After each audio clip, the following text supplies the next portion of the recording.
ማታ ዛሬ እዚህ ነው የምታድረው፣ ቤትህ አትሄድም፣ ለዘመዶች ይላክና ብርድ ልብስ አስመጣ። እንግዲህ እዚህ ነው የምታድረው ማለት እንትኑ ላይ ነው እኮ ሲሚንቶው ላይ ሽጉጥ ታጠቃለሁ፣ ጎፈሬ ላይ ነው። ትፈራኛለች እቺ ጠጅ ነጋዴዋ ፈራቻለሁ። እንደ ነገ እንድትመጣ ካልመጣች ጉድ ይፈላል አልኳት አሉ። አዲስን ጥበብ ጫን ወይ እኔ መቼም ስናገር አንዳንድ ጊዜ እንደማስቀይም ይሰማኛል። እሷ ደግሞ ንጉሠ ነገሥት ኖት። እኔ ሳስቀይሞ ወይም ሌላ ጥፋት ሳጠፋ ሊያስሩኝ እንደሚችሉ፣ ሊገርፉኝ እንደሚችሉ፣ ሊገሉኝ እንደሚችሉም አውቃለሁ አሉ። ሰራተኛ አይደለሁም ልትላቸው ነው ምንድን ነው? እንደዚህ ሳይሆን ለማወቅ ምን ታውቃ እዚያ ስታውቅ እዚያ ይነግሩሃል ለምን እንደፈልጉ አለ። እሺ ብዬ ሄድኩ። ሌሊት 8 ሰዓት ይቀጥራሉ፣ ይሰራሉ። ቢሮ ሌሊት ቤታችን ጋቢያቸውን አድርገው ሲሰሩ ስልክ ሲደውሉ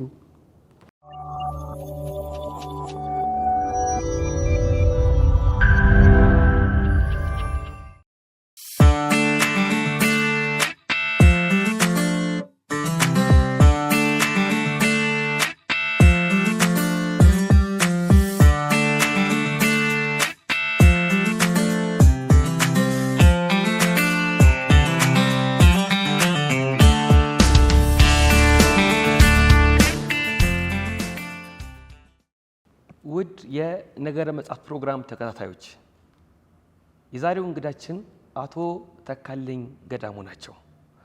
አቶ ተካልኝ ገዳሙ አብዮታውያን በነገስታት ዙፋን ላይ የተሰኘ መጽሐፍ በቅርቡ ለንባብ አብቅተዋል። ብዙዎቻችሁ እንደምታውቋቸው አቶ ተካልኝ ገዳሙ መጽሐፋቸው ጀርባ ላይም እንደተገለጸው እንደ አውሮፓውያን ዘመን አቆጣጠር በሐምሌ 1959 ዓመተ ምህረት ኒውዮርክ በሚገኘው በተባበሩት መንግስታት ድርጅት ዋና ጽህፈት ቤት በኢንዱስትሪ ልማት መምሪያ ውስጥ ተቀጥረው 2 ዓመት ያህል ከሰሩ ወዲያ ወደ አዲስ አበባ ቅርንጫፍ መስሪያ ቤት ተዛውረው በተለያዩ እርከኖች 8 ዓመታት ያገለገሉ ኢኮኖሚስት ናቸው። አቶ ተካልኝ ገዳሙ በኋላ ደግሞ በጠቅላይ ሚኒስትር ጸሐፊ ትእዛዝ አክሊሉ ሀብተወልድ አቅራቢነት በጊዜው በአቶ ሐዲስ ዓለማየሁ ሚኒስትርነት ይመራ በነበረው በፕላንና ልማት ሚኒስቴር ውስጥ የመምሪያ ኃላፊ ሆነው ከሰሩ ወዲያ መስሪያ ቤቱን የመምራት እድል አግኝተው እስከ አብዮት ዘመን ድረስ አገራቸውን ለ9 ዓመት አገልግለዋል። ቀጥሎም በአፍሪካ ልማት ባንክ ከ16 ዓመት በላይ በልዩ ልዩ የኃላፊነት ስፍራዎች ተመድበው ለባንኩ እድገት የማይናቅ አስተዋጽኦ እንዳበረከቱ በጊዜው ይነገርላቸው ነበር። አቢጃን ወይም አይቮሪ ኮስት ከሚገኘው ከባንኩ መቀመጫ ወደ ኢትዮጵያ እንደተመለሱም አቢሲኒያ ባንክን በማቋቋም ላይ ከነበሩ ከነ አቶ ደበበ ሀብተ ዮሐንስ፣ ኃይሉ ሻወል፣ ጄኔራል ታፈሰ ያሌው፣ ተመስገን መሐሪ፣ ታምሩ ወንድማገኘውና ከሌሎችም ጋር በመተባበር የስራ አስኪያጅነቱን ኃላፊነት ተቀብለው ለ7 ዓመት ያህል አገልግለዋል። ለአጭር ቀናት አዲስ አበባ መጥተው በነበረ ጊዜ አግኝተናቸው እሳቸውን ለማውራት ስለበቃን ከፍተኛ የሆነ ደስታ ይሰማናል። አቶ ተካልኝ ገዳሙ እንኳን ደህና መጡ። እንኳን ደህና ቆየ። እንኳን ደህና ቆያችሁ። ይህ መጽሐፍ የእሳቸው የህይወት ታሪክ ብሎ ቢቀርብም ኢትዮጵያ ላለፉት 70-80 ዓመታት የወጣችበት የወረደችበት ያጋጠማት አቀበት ቁልቁለት የሚያሳይ ጥሩ መስታወታዊ ድርሰት ነው። የዚህ መጽሐፍ ምክንያት የሆኑት ፕሮፌሰር ሪቻርድ ፓንክረስት በእሳቸው ጠያቂነት ነው ብለውኝ ነበረ። እስከሱን ጀምር። እንደ ሀገራችን አቆጣጠር በ1966 ዓመተ ምህረት ለውጥ ነው የሚባለው። ለውጥ ሲመጣ መንግስቱ ኃይለማርያም አፄ ኃይለ ሥላሴን መንግስት ገለል አድርገው ስልጣን ሲይዙ ማለት ነው። በዚያ ጊዜ እኔና ከኔ ጋር የነበሩ ሌሎችም ሰዎች ነበሩ። ስናስተውል ይሄ መቼም ታሪካዊ የሆነ ለውጥ ነው በሀገራችን። ስለዚህ እንደው አተኩረን ብናይና ድንገት እንደው የአይን ምስክሮች ናቸው እንድንባል የሚያበቃንን አንዳንድ ነገር ብናዘጋጅ ብለን ግል ማስታወሻ እንደማለት ነው። በዚያን ጊዜ እኔም ራሴ እንደዚሁ ሰነዶች መሰብሰብ ከሰዎች ጋር ደግሞ መመካከር ጀመርኩ እና ጊዜው አለፈ። ከእንጃ ወደ 25 ዓመት በኋላ ይመስለኛል ሪቻርድ ፓንከርስ ቅድም የጠቀስከው ሰው የኢትዮጵያ ታሪክ ምሁር ነው። ቤተሰቡም በተለይ እናቱ ለኢትዮጵያ ነጻነት ኢትዮጵያ በጣሊያን በተወረረችበት ጊዜ ብዙ የታገለች ሴት ነበረች እና እሱ ደግሞ ያው የእናቱን ፈለግ በመከተል ትምህርት ቤት ሳለ ተምሮ የኢትዮጵያን ታሪክ ማጥናት ከዚያም መጻፍ የጀመረ ሰው ነው። በአጋጣሚ ወዳጅነት ነበረን። አንድ ቀን አነሳውበት ይሄንን ካለፈ በኋላ ማለት ነው። ቅድም እንዳልኩት አንድ 25 ዓመት በኋላ ከዚያ ከለውጥ በኋላ ማለት ነው። አነሳውበትና አንድ አጠር ያለች ማስታወሻ ልጽፍ ነው ብዬ ምን ይመስልሃል አልኩት። ለምንድን ነው አጠር ያለ ማስታወሻ የምትጽፈው አለኝ። እኔ እንግዲህ የአይን ምስክር ነበርኩ ያ ጉዳይ ሲከሰት እና እሱ ላይ ለመጻፍ ነው። ስለ ህይወት ታሪክ ለምን አትጽፍም አለ። ኧረ እሱ ምን የኔ ህይወት ታሪክ ሌላ ኢትዮጵያዊ ህይወት ታሪክ ምን አልኮ የሚለይ አይደለም። ግን እኔ የምፈልገው እንደው ያን ያየሁትን ለውጥ ያስተዋልኩትን ነገር ሁሉ በእንትን ለማድረግ ነው። ታሪክ መልክ አጠር ያለች ነገር ለመጻፍ ነው። አይሆንም፣ ይሄ ጥሩ አይደለም። እኔ ማድረግ የሚገባ እኔ አስተሳሰብ የራስን የህይወት ታሪክ ስትጽፍ በዚያ ደግሞ ሰዓት በዚያ ወቅት የደረሰው ነገር ልጽፍ ትችላለህ አለ። እኔ ትንሽ እንደው እንትን አለ ግራ ገብቶኛል። ምክንያቱም እኔ ሰውየውን የምለው የአይን ምስክር ስለሆንኩ ስለዚያ ጉዳይ ልጻፍ ነው። እሱ ደግሞ ወደ ኋላ ሄደ የተወለድክበትን ቦታ እኔ ምንድን ነኝ እኔ ስለው ስማ አለ፣ እናንተ ኢትዮጵያውያን ብዙ ታሪክ አላችሁ፣ የረጅም ጊዜ ታሪክ፣ ግን የህይወት ታሪክ የመጽሐፍ ልምድ የላችሁም። እውነት ነው። ድሮ የትህትና ምክንያት ሊሆን ይችላል። የድሮ አዋቂዎች ስለ ራሳቸው አይጽፉም። ያን ጊዜ እንደ ማይሆን ነገር ነው። እንደው አዋቂ ሰው የሚያደርገው ነገር የሚያጠናውን ያጠናል፣ ለህዝብ የሚያቀርበውን ያቀርባል እንጂ ስለ ህይወት ታሪክ መጽሐፍ ነገስታት ካለፉ በኋላ ይጻፍላቸዋል። ሳሉም ነገስታት ስለሆኑ እንትን ጸሐፊዎች አሉ፣ የሚሄዱበትን ያደረጉትን የሰጡትን ዳኝነት እንትን የሚሉ። ግን አንድ ግለሰብ ተነስቶ የራሱን ታሪክ አይጽፍም። እንግዲህ ይሄ ሁሉ በአይምሮ ያለ ማለት ነው። አይደለም በኋላ ቀስ ብሎ አስረዳኝ። የኢትዮጵያ ታሪክ የሚጻፈው በከፊል አለ የሚጻፈው የህይወት ታሪካቸውን እየጻፉ ለህዝብ ከሚያሳውቁ ጽሁፎች ተነስቶ ነው። በኢትዮጵያ ውስጥ እሱ ልምድ የለም። አንዱ የታሪክ ምንጭ እሱ ነው። እያንዳንዱ ሰው የህይወት ታሪኩን ሲጽፍ በዚያ ስለ ሀገሩም ይናገራል ማለት ነው። ስለ አስተዳደሩ፣ ስለ ፖለቲካው፣ ስለ ዳኝነቱ፣ ስለ ምኑ ሲጽፍ ስለ ቤተ ክህነት አስተዳደር፣ ስለ ቤተ ክርስቲያን አስተዳደር፣ ስለ ቤተ መንግስት አስተዳደር ሲጽፍ ያ ሁሉ የሀገር ታሪክ ለሚጽፉ ሰዎች እንደ ግብአት ነው የሚታየው። አንተ እኮ አለኝ የራስህን ህይወት ታሪክ ብትጽፍ አንድ ሸክላ ኢትዮጵያ ታሪክ ግንባታ አንድ ሸክላ እንዳበረከትክ ይቆጠርልሃል ይለኛል። አንድ ሸክላ እስከሆነ ሞክራለሁ አልኩት። በዚህ ተስማማን። ይሄ ነው እንግዲህ ታሪኩ።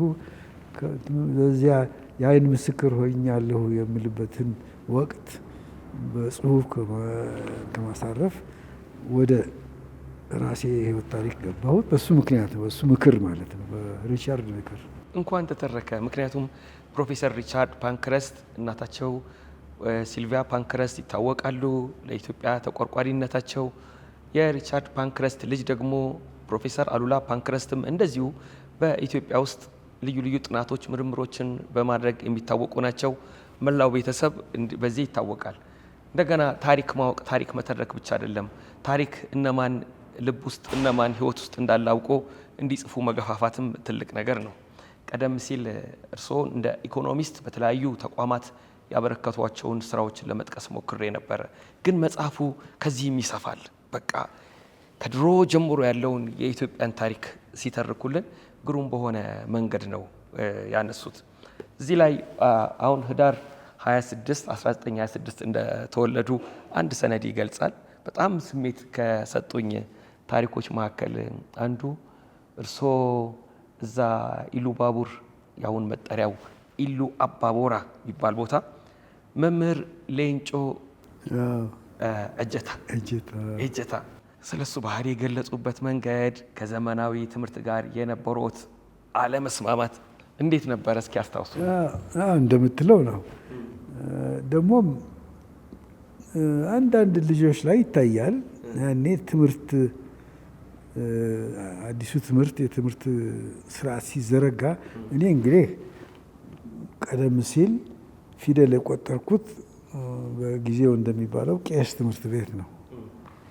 ቄስ ትምህርት ቤት ፊደል ቆጥሬ እዚያው ደግሞ ትንሽ ቆይቼ ዲያቆን ለመሆን መቼም አንድ ጳጳስ ፊት ቀርቦ መካን ያስፈልጋል። ያኔ እኔ አያት አለቃ ቢረሳዊ ይባሉ ነበር። የደብረ አለቃ ናቸው። እዛ ኢሉባቦር ለአንድ ጉዳይ ወደ አዲስ አበባ ሲመጡ ይዘው ይመጡ። እንደማስታውሰው በእኛ አቆጣጠር ኢትዮጵያ አቆጣጠር 1936 ዓመተ ምህረት ነው። ተከትያቸው መጣሁ። እዚህ አዲስ አበባ በጊዜው የነበሩት ጳጳስ የግብፅ ሀገር ተወላጅ ናቸው እና የመጨረሻው የግብፅ ጳጳስ ይመስሉኛል። ያኔ ፓትሪያርክ አይባሉም፣ እንዲሁ ጳጳስ ነው የሚባሉት። እና በእሳቸው ጊዜ ተካንኩ ማለት እሳቸው ፊት ብዙ ልጆች ቀርበን ዲያቆን ሆነን እንድናገለግል ስልጣን ተሰጠን። ተካኔ ይባላል ያን ጊዜ ወጣቶች ተካን። እና ከዛ በኋላ ተመልሼ ወደ ኢሉባቦር ቤተክርስቲያን ውስጥ ምስጢር አየሁ። ምስጢሩን አሁን ልነግርህ አልችልም፣ ምስጢር ስለሆነ እንደ አንተ በዚያ ካለፍክ ታውቀዋለህ፣ ካላለፍክ ያለፉትን ሰዎች በሌላ ጊዜ ጠይቅ እንጂ እንደ በአደባባይ የሚነገር ነገር አይደለም። እና እዚያ ምስጢር አየሁ። ትንሽ ቀደስኩ ለጥቂት ጊዜ ሙሉ ዲያቆን ሳልሆን በዚያ ጊዜ እንደሚባለው እንደው ሙሉ ዲያቆን ያገለገለ የቆየ እንደው በስራው በድምፁ የተወደደ እንደዚህ እኔ እዚያ አልደረስኩም። አንድ እንጃ 2-3 ወር ያህል ትንሽ እንደቀደስኩ ጃንሆይ ያቋቋሙት ትምህርት ቤት ነበር። እንግዲህ በየጠቅላይ ግዛቱ ጃንሆይ አፄ ሥላሴ ኤሌመንተሪ ተማሪዎች ኤሌመንተሪ ትምህርት ቤት አቋቁመዋል። እዚያ ተቋቁሞ ነበረ። ከዚያ ወጣሁና ገባሁ። ስገባ ቄስ ትምህርት ቤት መቼም ብዙ ጨዋታ አለበት፣ እየተማርክም ትጫወታለህ። እዚህ አዲሱ ትምህርት ቤት በወንበር ላይ ትቀመጣለህ፣ በቤንች ላይ። ከዚያ አስተማሪ ይመጣል። በዚያ ጊዜ መነጋገር ያለ እዚያ ቄስ ትምህርት ቤት እየተጫወትክ መልእክተ ዮሐንስ እያነበብክ ከጓደኞች እንትን እያልክ ነው። እዚህ ዲሲፕሊኑ ደግሞ ዱላ ምናምን አለ። መቼም ቄስ ትምህርት ቤትም ትንሽ ኮርኮም እንዲህ አይቀርም። እዚህ ግን በማስመሪያ በምን ነው የሚመቱት? ትንሽ ስትሳሳት ምን ስትል ጠላሁት። እንደው በፍጹም ያ አእምሮዬ ውስጥ ይመጣል። ያ በጣም የተዝናና የትምህርት የቄስ ትምህርት ስርዓት መቼ ነው የምመለሰው ስል ሳየው መመለስ አልሆንኩም። መመለሻም የለ በቃ ጠላሁት። እዚያ ውስጥ ጠቅሼው እንደሆነ አላውቅም። አንዳንድ ጊዜ ጠዋት ከተማሪዎች ጋር ወጣና አንድ ቦታ ስደርስ የገበሬ ልጆች የሚውሉበት የሚጫወቱበት ቦታ ወደዚያ ሄዳለሁ። መጥቼ ከትምህርት ቤት ተመልሻለሁ ብዬ ምሳዬን በልቼ እዚያ ሄዳለሁ። ለካስ ዲሬክተሩ ወደ ቤተሰቦቼ ይልካል። የት ጠፋ ይሄ ልጅ እንዴ? ጠዋት እኮ ይወጣል ትምህርት ሄዳለሁ ብሎ ተመልሶ አሁን ይበላል። ኧረ ያው ሳምንት ሆነው ሳናየው እንዲህ ብለው ሲናገሩ ያን ጊዜ ነው የነቁት የኔ ዘመዶች እና ያፈላልጉኛል። አንድ ቀን ከዚያ ከጨዋታው ስፍራ ሸለቆ ቆንጆ ሸለቆ አለች። እንደው እንትን ጫካ ውስጥ ገባ ብዙ ፍራፍሬ የሚበላ ፍራፍሬ አለ። እሱም ትንሽ ደግሞ ምንጭ አለች። እዚያም ውስጥ እንትን እንላለን ገብተን እንጫወታለን። እና ያንን ያረኩ ነበር የምመለሰው። ጠርጥሮ አንዴ ነው ያጎት አፋፍ ላይ ነው እንግዲህ ከተማ አፋፍ ላይ ነው። እኔ ታች ወርጄ ነው ትምህርት ቤቱን ትቼ ወደ ታች ወርጄ ከዚያ ስመጣ አንገቴን ይዞ መለሰኝ። እንግዲህ ሌንጮ ማለት ትምህርት ቤቱ ዲሬክተር የነበሩ ናቸው። ቀደም ሲል ተምረዋል እዚህ አዲስ አበባ ማለት ብዙ ትምህርት አልነበረም ያኔ እስከ 5ኛ እስከ 6ኛ ክፍል ድረስ ተምረዋል። ነገር ግን በእውነቱ በዚያ ጊዜ የተማሩ ሰዎች ጥሩ እንግሊዝኛ ወይም ከፈረንሳይ ትምህርት ቤት ከሆነ ጥሩ ፈረንሳይኛ የሚናገሩ ናቸው። እሳቸው እዚህ አዲስ አበባ ትምህርታቸውን ከጨረሱ በኋላ እዚያ ኢሉባቡር ወጥተው ዲሬክተር ሆነው ነበረ። በጣም ዲሲፕሊን የሚያከብሩ እንዳልል ማክበር እንደው የቀለለ ነገር አነጋገር ነው። ዲሲፕሊንን እኛ ከምንፈልገው በላይ ሳይታለም የተፈታ ነው። ዲሲፕሊንን በጣም በጣም በጣም እንደው እንትን የሚሉ የሚከታተሉ እያንዳንዱ ተማሪ በስርዓት እንዲማር በስርዓት እንዲናገር ትምህርት ቤት ብቻ አይደለም። ሽማግሌዎችን አክብሩ፣ አባት እናታችሁን አክብሩ፣ እንዲህ አድርጉ፣ በመንገድ ስትሄዱ እንዲህ አሮጊት ሴት ካገኛችሁ እርዷት፣ ምን ሁሉን ነገር የሚያስተምሩ ጥሩ አስተማሪ፣ በጣም በጣም ስርዓት የሚወዱ ነው። ለምሳሌ አንድ ጊዜ እኔ ብዙ ጊዜ እንደው እዚያ ዲሲፕሊኑን ስለማልወድ አንዳንድ ነገር ስሳሳት ወይም ሳጠፋ ይቀጡኛል። አንደኛው ቅጣት የትምህርቱ ሰዓት አልቆ ወደ 6:30 ለምሳ ልንመለስ ስንል ይመጡና እኔ አንተ ተካልኝ ምሳህን አትበላም እዚሁ ነው የምትውለው ይላል። በዚህ እንቀጣለን።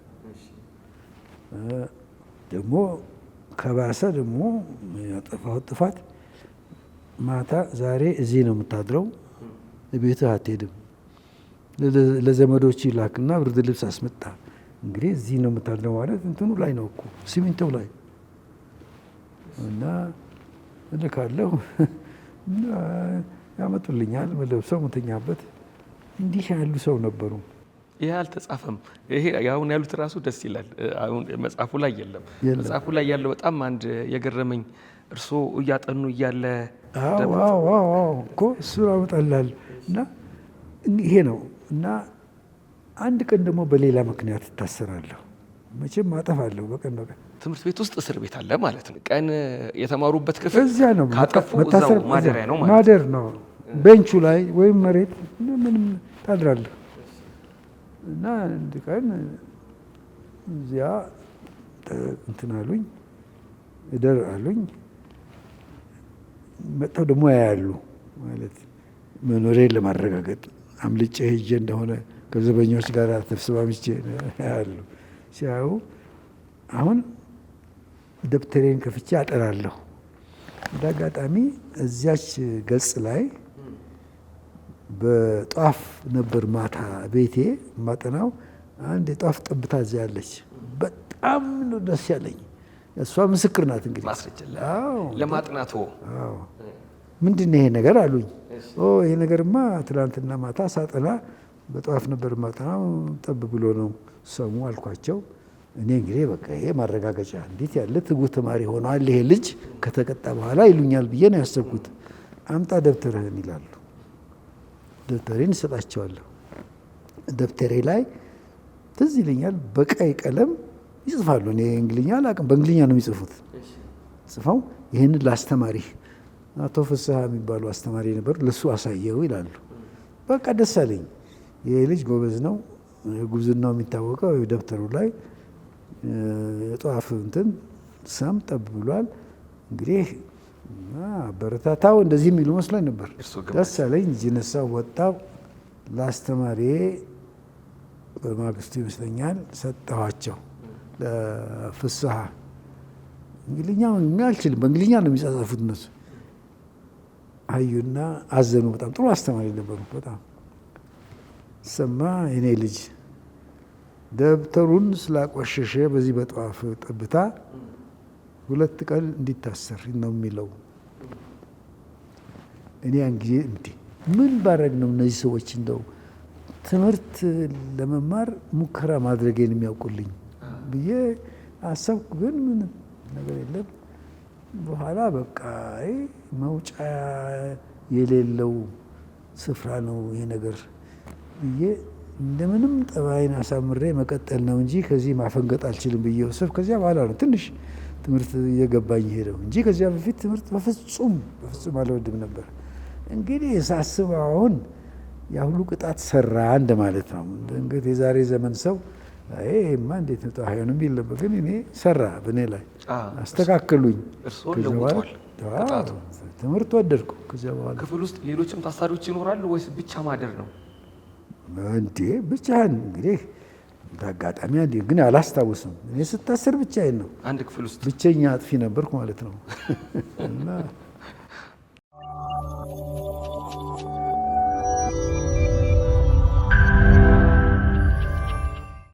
እዚህ መጽሐፍ ላይ አቶ ተካልኝ በጣም እንደው የድሮውን ሲያነሱ ከወደድኳቸው እንደ ገጸ ባህሪ እንደ ልቦለድ ገጸ ባህሪ ከታዩኝ ሰዎች መካከል አንዱ በእርሷ አንደበት ብሰማ ደስ የሚለኝ ከታጨላቸው በኋላ ላለማግባት የሄዱበት ርቀት። እንዲህ ነው ነገሩ። እንግዲህ የኔ አባት ታላቅ ወንድም አላቸው፣ ገዳሙ ግዛት ታደሰ ግዛው እና አባትና እናታቸው በዚያ ጊዜ የሚደረግ ነው። አሁን እንግዲህ ልትዳሩ ነው፣ ወዲያ ወዲህ እንዳትሉ፣ ከከተማ እንዳትወጡ ማለት ነው እንዳትሉ ተብለው ተነገሩ እና ከዚያ ምን ይወራል ከተማ ውስጥ ለገዳሙ የታጨችለት ልጅ አቤት ሙያ፣ አቤት መልክ፣ አቤት ምን እየተባለ ይነገርላታል። እንግዲህ እኔ እናት መሆኗ ነው። ገዳሙ ሰምተዋል፣ ዝም አሉ። ታደሰ ስለሳቸው እጮኛ ምንም እንደማይነገር ምንም አይነገርም እና ጥርጣሬ ያድርባቸዋል። እሱን አይደለም የምትለኝ? ጥርጣሬ ያድርባቸዋል። እንዴ ሰው ሁሉም እዚህ ከተማ ውስጥ ነው ያለ ነው። እንግዲህ ሰው ሁሉ የሚያወራው ስለ ወንድሜ እጮኛ ነው። ድንገት ለእኔ የታጨችልኝ ልጅ ከከተማ ውጭ ሌላ ከተማ ትሆን ይሆናል ብለው ተጠራጠሩ።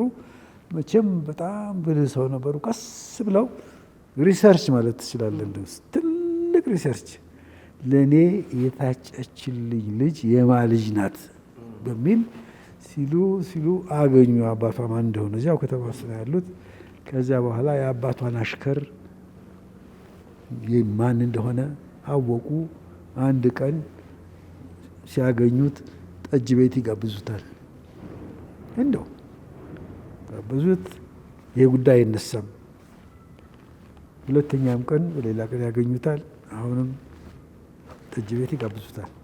አሁን ይህን ሰውዬ 3ኛ ጊዜ ጠጅ ቤት ሲጋብዙት ጉዳዩን ያነሳሉ። አሁን እንግዲህ ተለማምደዋል። አንድ የምታደርግልኝ ነገር አለ ይሉታል። ለአንተ ለታዴ ለወዳጅ ፈለግከውን ነገር ምን ኖሯል ይላቸዋል። የጌታህን ልጅ እንደው አንድ ቀን ባያት ይህ ሁሉ የጠጅ ግብዣ ለዚያ ነው? አንገቴን በሰይፍ ነው የሚቀሉት። እንዴት አድርጌ የጎረምሳ እንዳንተ ያለው ጎረምሳ እዚያ ሄጄ ልጅቷን ተዋውቅላል። ኧረ እባክህ ጠጁ ይቅርብኝ ብሎ ተነስቶ ይላል። ደንግጦ ይህ ሰውዬ ብዙ ትዕግስት ያላቸው ናቸው። አለቅም ይህም ጉዳይ ይላሉ። ሌላ ቀን ያገኙታል። ስማ ያን ያልኩህን ነገር እኔም አንተም ሳንጋለጥ በምስጢር የሚሆን ነገር ነው። እንዴት? እዚያ ጠጅ ቤት እንሂድና እንነጋገር ይሉታል። ይሄዳል። ስማ ቀላል ነው። አንተ ከተናገርክ ያንተ ፋንታ ነው። ምስጢሩን ካወጣህ እኔ አልናገርም። ይችን ልጅ አሁን ፍልሰታ ነው ሰዓቱ። እቺ ልጅ በፍልሰታ ሴት ልጆች ሁል ጊዜ ወንዶችም ይሄዳሉ፣ ሴቶች ይበዛል። ያኔ በጉልህ የሚታዩ ሴቶች ናቸው። እየሄዱ ያስቀድሳሉ። 6 ሰዓት ላይ ነው፣ ጦም ነው፣ ጠዋት አይደለም የሚቀደሰው። 6 ሰዓት ላይ ሊያስቀድሱ የመጡ ልጃገረዶች እኔ እናንተ ቤተክርስቲያኑ አካባቢውን እንትን ነው ሰንሰል እንዳጥር ሆኖ እኛ ሰንሰል ውስጥ ገብተን በሆዳችን ተኝተን እንዲህ ሲመጡ በሩቅ ታሳየኛለህ፣ ለማንም እንዳትናገር። ያ አልናገርም። እሺ ይሁን እንዲህ ካልክ እና ቀጠሮ ይደረጋል። በዚህ ዕለት በዚያ ልጅቷ የምትሄድበት ቤተክርስቲያን ጊዮርጊስ ይባላል። አጥሩ ካጥሩ በኋላ ካብ አጥር ነው። ከዚያ በኋላ ሰንሰል አለ። ሰንሰል ውስጥ ገብተው በሆዳቸው ይተኛሉ። እና እንግዲህ ብቅ ስትል ንገረኝ ካሉት በኋላ እሳቸው ራሳቸው አንድ ቆንጆ ብቅ ስትል እቺ ናት ማለት ጀመሩ። ጉጉት አይደለችም ደግሞ ትንሽ ቆንጆ እቺ ናት አይደለችም። 3-4 እንዲህ ከጠየቅኩ በኋላ ደከመኝና እንድተንጋልዬ ታዴ መጣችልህ አለኛ። ይህ ሰዓት አባቷን ቁርጥ ይሉና ከዚያ በኋላ ስለ አባቷ መልክ ይናገራሉ። ስማቸው አሁን ዘንግቼዋለሁ። ይህን ታሪክ ጽፍ እንዳይላሉ ብያለሁ መሰለኝ። ፊታውራሪ እንዳይላሉ ይባላሉ። እንዳይላሉን ቁርጥ እቺ ልጅ ፊታውራሪ እንዳይላሉ ደግሞ ምን ይመስላሉ ቢባል ግራ እግራቸው ወደ ግራ ይዞር፣ አንድ መጅ እንዲህ ከንፈራቸው፣ ይሄ አፍንጫ የተደፈጠጠ ምን ብለው እሳቸውን እኔ አባቷን አላገባም ብዬ ቆረጥኳለሁ። እንግዲህ ልብ አድርግ፣ አባታቸው ከፊታውራሪ እንዳይላሉ ጋር ተነጋግረው ተስማምተዋል። ልጄን ለልጆ ተባብለዋል። የሚጠይቁ የታደሰ አባት ናቸው። ልጅዎን ለልጄ የሚሉ እሳቸው ናቸው። አሁን አላገባ የሚሉና በእሳቸው አነጋገር አንድ ቀን መሸታ ቤት ሲሄድ ሴንጀር የመሰለች ወጣት መልአክ የምትመስል ኮፍ ጫማ የምታደርግ ወጣት አይቻለሁ። ፋሽን ነው። ሴንጀር ማለት የመኪና ስፌት መኪና አለ። እንጃ ደርሳችሁበት እንደሆነ ስፌት መኪና የአንድ ቆንጆ ፈረንጅ ስዕል አለ። አድቨርታይዝመንት ሲንገር ሾዊንግ ዮር ሺን ይልና ሴትዮ አለች።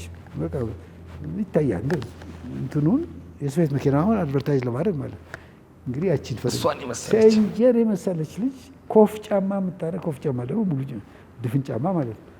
እንዴ ይችን አላግባ የሚሉና እዚያ ጠጅ ቤት የሄዱና ሴትዮዋን እቺ ልጅ እንግዲህ በዚህ አልፋለች። አንድ ቀን ያቺ ቆንጆ ልጅ ሴንጀር የምትመስል ቆንጆ ልጅ በዚህ መጥታ ነበር። አንድ ቀን ታውቂያታለሽ እንዴ? የክርስትና ልጄ ናት እንዴ? ነገ ጧት እንድትመጣ እንዴ? እንዴት አድርጌ እንዴት ያገባች ናት። ማንና ያገባቸው? እንደዚህ ታች ያለውን ግሪክ። አዎ ግሪክ ብሎ ባል በእኛ ልጆች ደግሞ ነገ ጧት እንድትመጣ እዚህ አልኳት አሉ። ያን ጊዜ እኔ ወጣት ነኝ እንዴ ሽጉጥ ታጠቃለሁ፣ ጎፈሬ ላይ ነው። ትፈራኛለች እቺ ጠጅ ነጋዴዋ። ፈራቻለሁ እንዴ ነገ እንድትመጣ ካልመጣች ጉድ ይፈላል አልኳት አሉ። ጠዋት ሴት ጠብቀኛለች አሉ። ይዣት ቤት ሄድኩ። ያገባችውን ሴትዮ ሚስት አልኳት፣ የፈረንጁ ሚስት። አዎ እንዴ ፈረንጅ ደግሞ ብሎ ባል አገቧት። ይህን ሲሰሙ አባታቸው ያችን ጋለሞታ አባርልኝ ከቤትህ። አላባርርም፣ ለወንድሜ የታጨችው ቆንጆ ናት። ለእኔ እርስዎ ፊታውራሪ እንዳይላሉ ወዳጆ ስለሆኑ የእሷ ልጅ እንዳገባ ብለው ነው እንግዲህ። እኔ ግን እሷ ልጅቷን አላዩዋትም። መልከ ጥፉ ናት። እናቴ ቆንጆ ናት። እንደ እናቴ አይደለችም። እሱ እናቴ የሚያገቡት እንደ እናቴ ያለች ሌላ ልጅ ቢፈልጉልኝ እሺ፣ ግን አሁን እችን አላገባም። ደግሞ ሌላ አግብቻለሁ። ፍታ ብያለሁ ጋለሞታ። እኔ አልፈታም። በዚህ ቀጠሉ። የሚገርም ነገር ነው። ያን ጊዜ ልጅ አባቱን ያከብራል። እሳቸው ግን ትንሽ ለየት ያሉ ናቸው። በጣም ነው የሚለዩት። ኢንዲፔንደንት የሆኑ እንዴት ተፈጸመ ይሄ የኋላ ኋላ ስላቸው እንዴ ተቀበሉ፣ የግዳቸው ብላሉ። የንስሐ አባታቸው መጥተው ቢለምኑኝ ቢሉኝ ቢሰሩኝ እኔ አልፈታም፣ እንዴ አልፈታም አልኳል። በቃ ቀረ። እርቅ ተደረገ እና ከዚያ በኋላ አባቴም ወለዱ። የኔ ታላቅ ወንድም ነበር። እንደ አጋጣሚ አባቴም ከሚስታቸው ሲወልዱ እኚህም ሲወልዱ አንድ ሰሞን ነበር እና ልጆቹን ለማስተዋወቅ እርቅ ተደረገ። ልጆቹን ለማስተዋወቅ ይዘው ሄዱ። እንደ አጋጣሚ እኚህ ሰውዬ ታደሰ የአባቴ ታላቅ ወንድም ከሩቅ ያሉን ጊዜ ተጠራጣሪ ናቸው። ሲያዩ የኔ እናት የኔን ታላቅ ወንድም ልጇን እንዲህ ተሸክማ ስትሄድ ጃንጥላ ተይዞላታል። የእሳቸው ሚስት ግን አልተያዘላትም። ተመለሽ አልኳታለሁ። ግቢ ቤትሽ፣ ለእሷ ጃንጥላ ይያዛል፣ ለታናሽ ወንድሜ ሚስት ለአንቺ ግቢ አልኳታለሁ። ተመልሳ ሄደች እና ምሳ ግብዣ ነበር። እኔ ሴት እንዴ ያንተ ባለቤት የታለች ብለው ጠየቁኝ አሉ አባቴ። የኔ ባለቤትማ እንደ ጃንጥላ ሳይያዝላት እንዳሽከር ስትከተል ነበር የገዳሙን ባለቤት የኔ እናት ነው። እና ተመለሽ ብያታል። ጃንጥላ ፈልጉ ተባለ። ጃንጥላ ተፈለገ፣ ልከው አስመጡ። እንዲህ ያሉ ሰው ናቸው። እሱ አጎት ታደሰ ኋላ ባላምባራስ ታደሰ ከአባታቸው ከፊት አውራሪ ግዛው ጋር ያልተስማሙበት መንገድ እሷ በጣም የምትገርም ታሪክ ናት። አዎ እንግዲህ በጣም አስተዋይ ናቸው እኚህ ሰውዬ። የአንድ ጊዜ ኢሉባቦርን የሚያስተዳድሩ ራስ ሙሉጌታ ይባላሉ። ራስ ሙሉጌታ በኋላ ጣሊያን ወረራ ሲመጣ እሳቸው መከላከያ ሚኒስትር ሆነው ነው የጦር ሚኒስትር ነው የሚባለው። ያን ጊዜ የጦር ሚኒስትር ሆነው ኢትዮጵያን ጦር ያዘመቱ ናቸው። ከዚያ በፊት ግን ኢሉባቦርን እሳቸው ነበር የሚገዙ። ትልቅ ሰው ናቸው። በምኒልክ ቤተ መንግስት ውስጥ ያደጉ ናቸው። በጅሮንድ ሆነው የተከበሩ ሰው ናቸው እና ራስ ሙሉጌታ ኢሉባቦርን በሚያስተዳድሩበት ጊዜ አልፎ አልፎ ግብር ያደርጋሉ። ግብር ታውቃለህ፣ ግብር አዲስ አበባም አለ ድሮ። ገዢው ወይም ንጉሠ ነገሥቱ ትልቅ ባንኮች፣ ትልቅ ግብዣ ያደርጋል ለህዝቡ። እኔ እዚያ ግብዣ ላይ እኚህ የባላምባራስ ታደሰ አባት ግዛው የኔ አያት መሆናቸው ነው። እሳቸው ከአንድ ወዳጃቸው ጋር እዚያው ግቢ ውስጥ ሆነው ከአዳራሹ ውጭ ከግቢው አዳራሽ ውጭ ትንሽ ራስ ሙሉጌታን ያማሉ። እንዴት ነው የሚያሙት?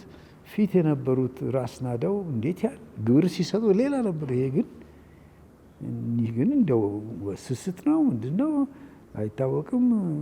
ወጡም እንጀራውም እንደነገሩ ነው ብለው ሲያሙ ሞቅ ብሏቸዋል። እንግዲህ አባታቸው ቀያማች አያሌው እንደዚህ ነው የሚባሉት መስለኝ። ጓደኛቸው ከሳቸው ጋር ሲያወሩ ታደሰ አባታቸውን ይሄዱና ይህን ጉዳይ ቤታቸው ሄዳችሁ ብትነጋገሩ አይሻልም ወይ እዚህ ግቢ ውስጥ ከምትነጋገሩ? ራስ ሙሉጌታን የምታሙት ቤታቸው ተቆጣሉ። ለዚህም በቅተሃል፣ በልበቁ ላይ በቅሏቸው ላይ ነው ፊት ቅደም አሉኛሉ። እንዴ አልኩና መቼም አባቴ ናቸው። ሂድ ሲሉኝ ቀደምኩ። እየሰገረች በቶሎ ሂድ ይሉኛል አሉ።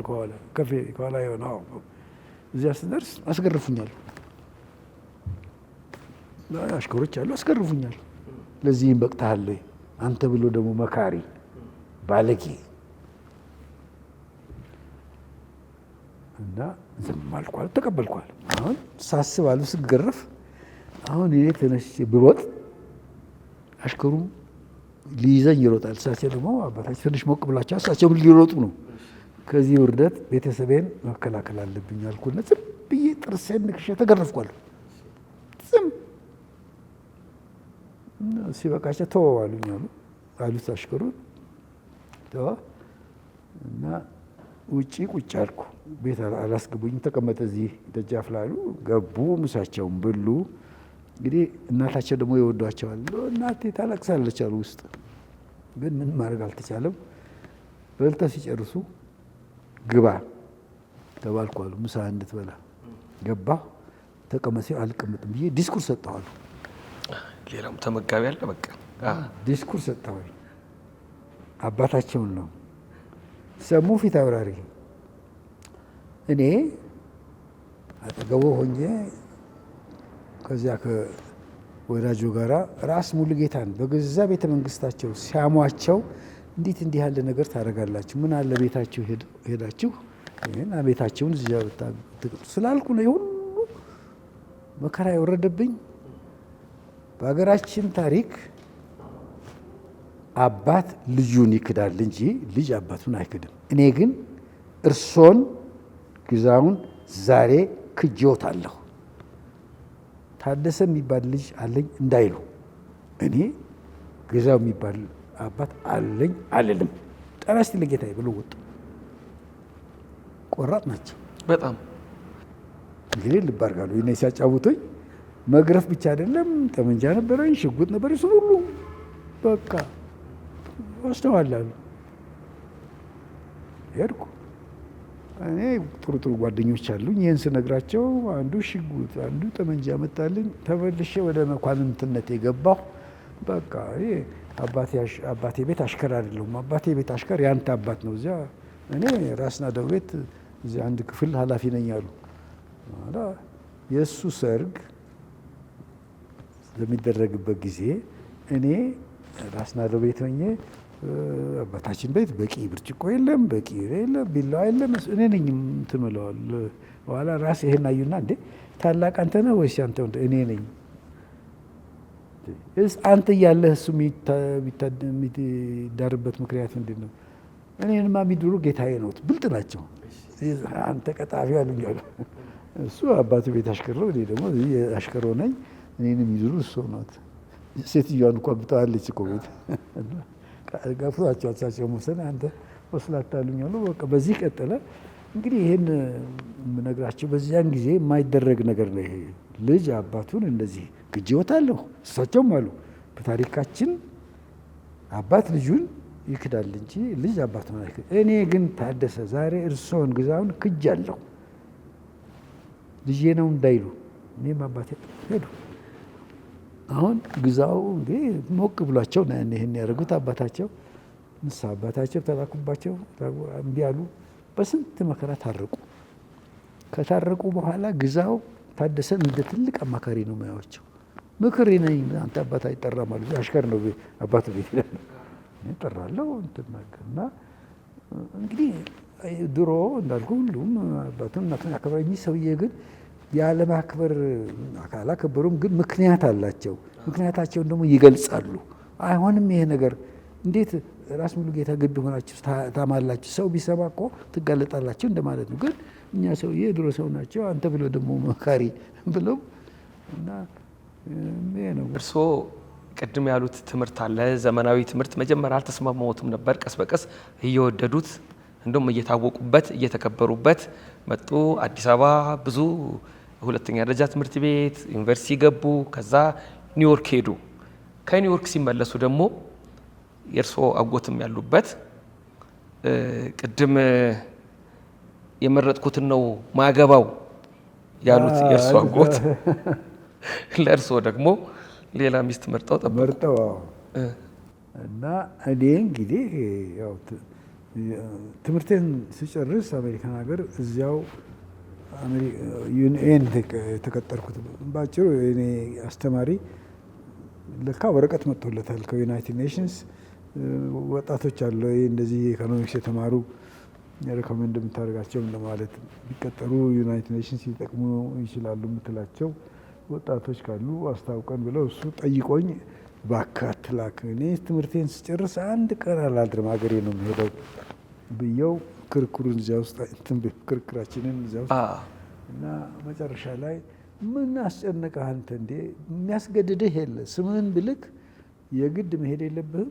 እዚያ ደግሞ ሄደ እንቅጠርህ ካሉ መጀመሪያ ፈተና አለ፣ ፈተናውን ማለፍ አለብህ። ፈተናውን ካለፍክ በኋላ እንቅጠርህ ቢሉ ደግሞ አልፈልግም ልትል ትችላለህ። እንዲያው ነው የምትከራከረኝ? እኔ እባክህ ያንተን ስም ልካለሁ አለ። ላከ እና ትንሽ ቆይቶ ደብዳቤ ከተባበሩት መንግስታት ይመጣልኛል፣ ያንተ አስተማሪ ስምህን ልኳል፣ ኒውዮርክ ከጨረስክ በኋላ ኒውዮርክ ብትመጣ እዚህ ኢንተርቪው እናደርግሃለን እንዲህ አሉ። እሺ አልኩ። እንግዲህ ወደ ኢትዮጵያ የምመለሰው በኒውዮርክ ነው። እዚያ አንድ ወዳጄ ነበረ፣ ሙሉጌታ ወዳጄ ይባላል። ድሮ እዚህ ዩኒቨርሲቲ ምክትል ፕሬዚዳንት ነበር። በኋላ ደግሞ ዓለም ባንክ ሄዶ ብዙ ጊዜ የሰራ ነው እና እሱ እዚያ አለ። እኔ እንግዲህ አንተ ቤት 2-3 ቀን አድራለሁ እንደ ምንም ችግር የለም ና አለኝ። ሄድኩ። ይህን ስነግረው መንግስታት ወረቀት ልኮልኛል ና ብሎኛል። እኔ ግን ኢትዮጵያ መሄድ ነው የምፈልገው። እንዴ ሂድና ሚሉህን ስማ፣ ካልፈለግ ከተዋለህ አለኝ። እሱም ሄድኩ። ሰዎቹን ሳነጋግር እንትን ማለት ፈተና እንሰጥሃለን፣ ኢንተርቪው መሆኑ ነው። ፈተና እንሰጥሃለን፣ ያንን ካለፍክ እንቀጥረሃለን አሉ። እኔ ጊዜ የለኝም፣ 3 ቀን ነው እዚህ ኒውዮርክ ውስጥ ጊዜ ያለኝ።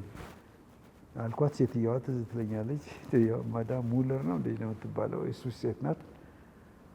እና 3 ቀን ይበቃኛል እኔ 3 ቀን አሁን ነገ ጠዋት ፈተናውን የቃል ፈተና ነው እንድትቀበል አደራጀ ሰዎችን አዘጋጃለሁ።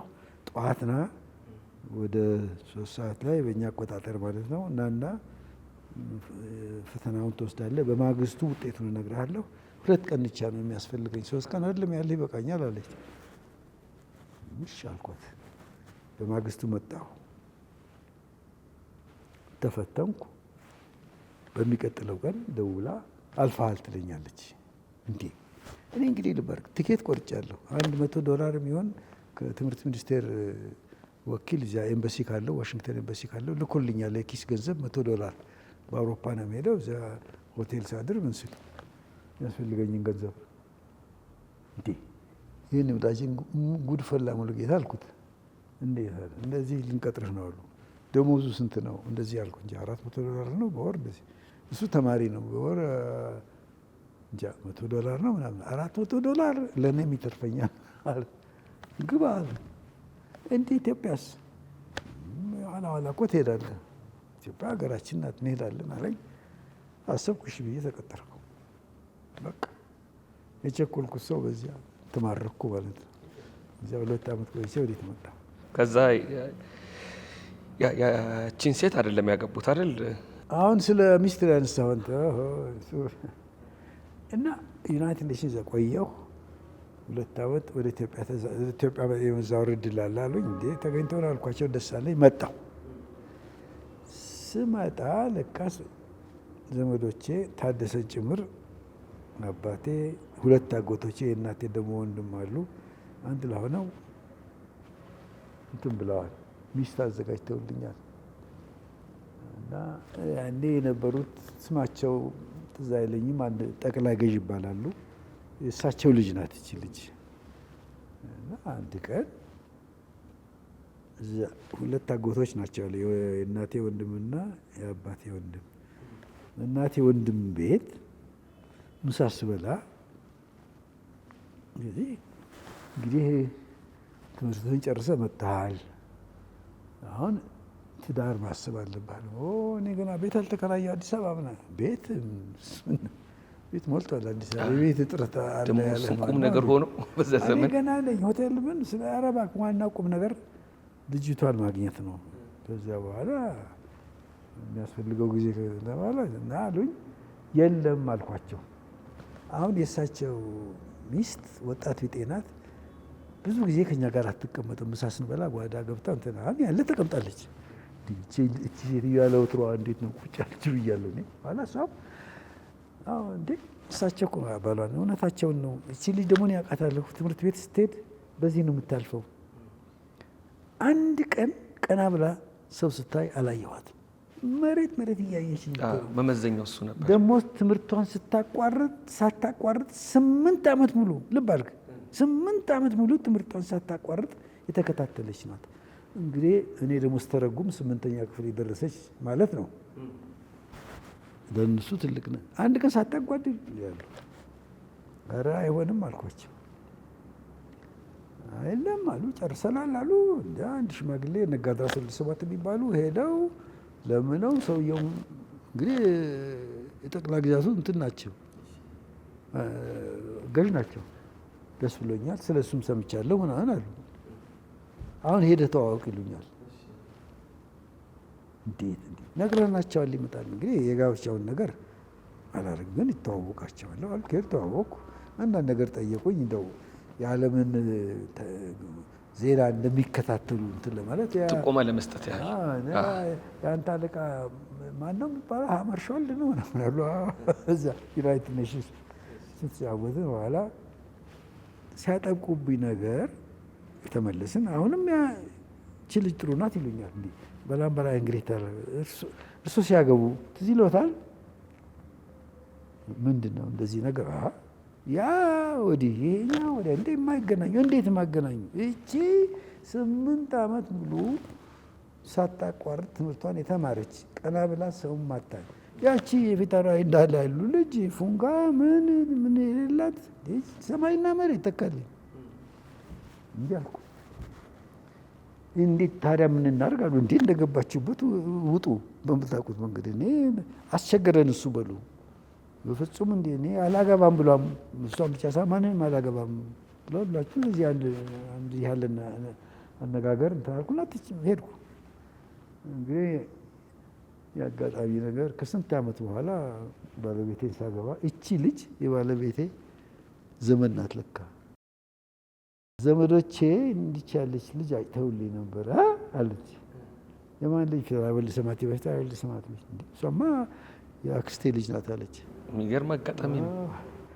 እና እናቷ ምን አሉ? አይ ነው እኛ እሷ እናሳ የዚያችኛዋ እናት አሁንም ቢሆን ከቤታችን አልወጣም። ደግ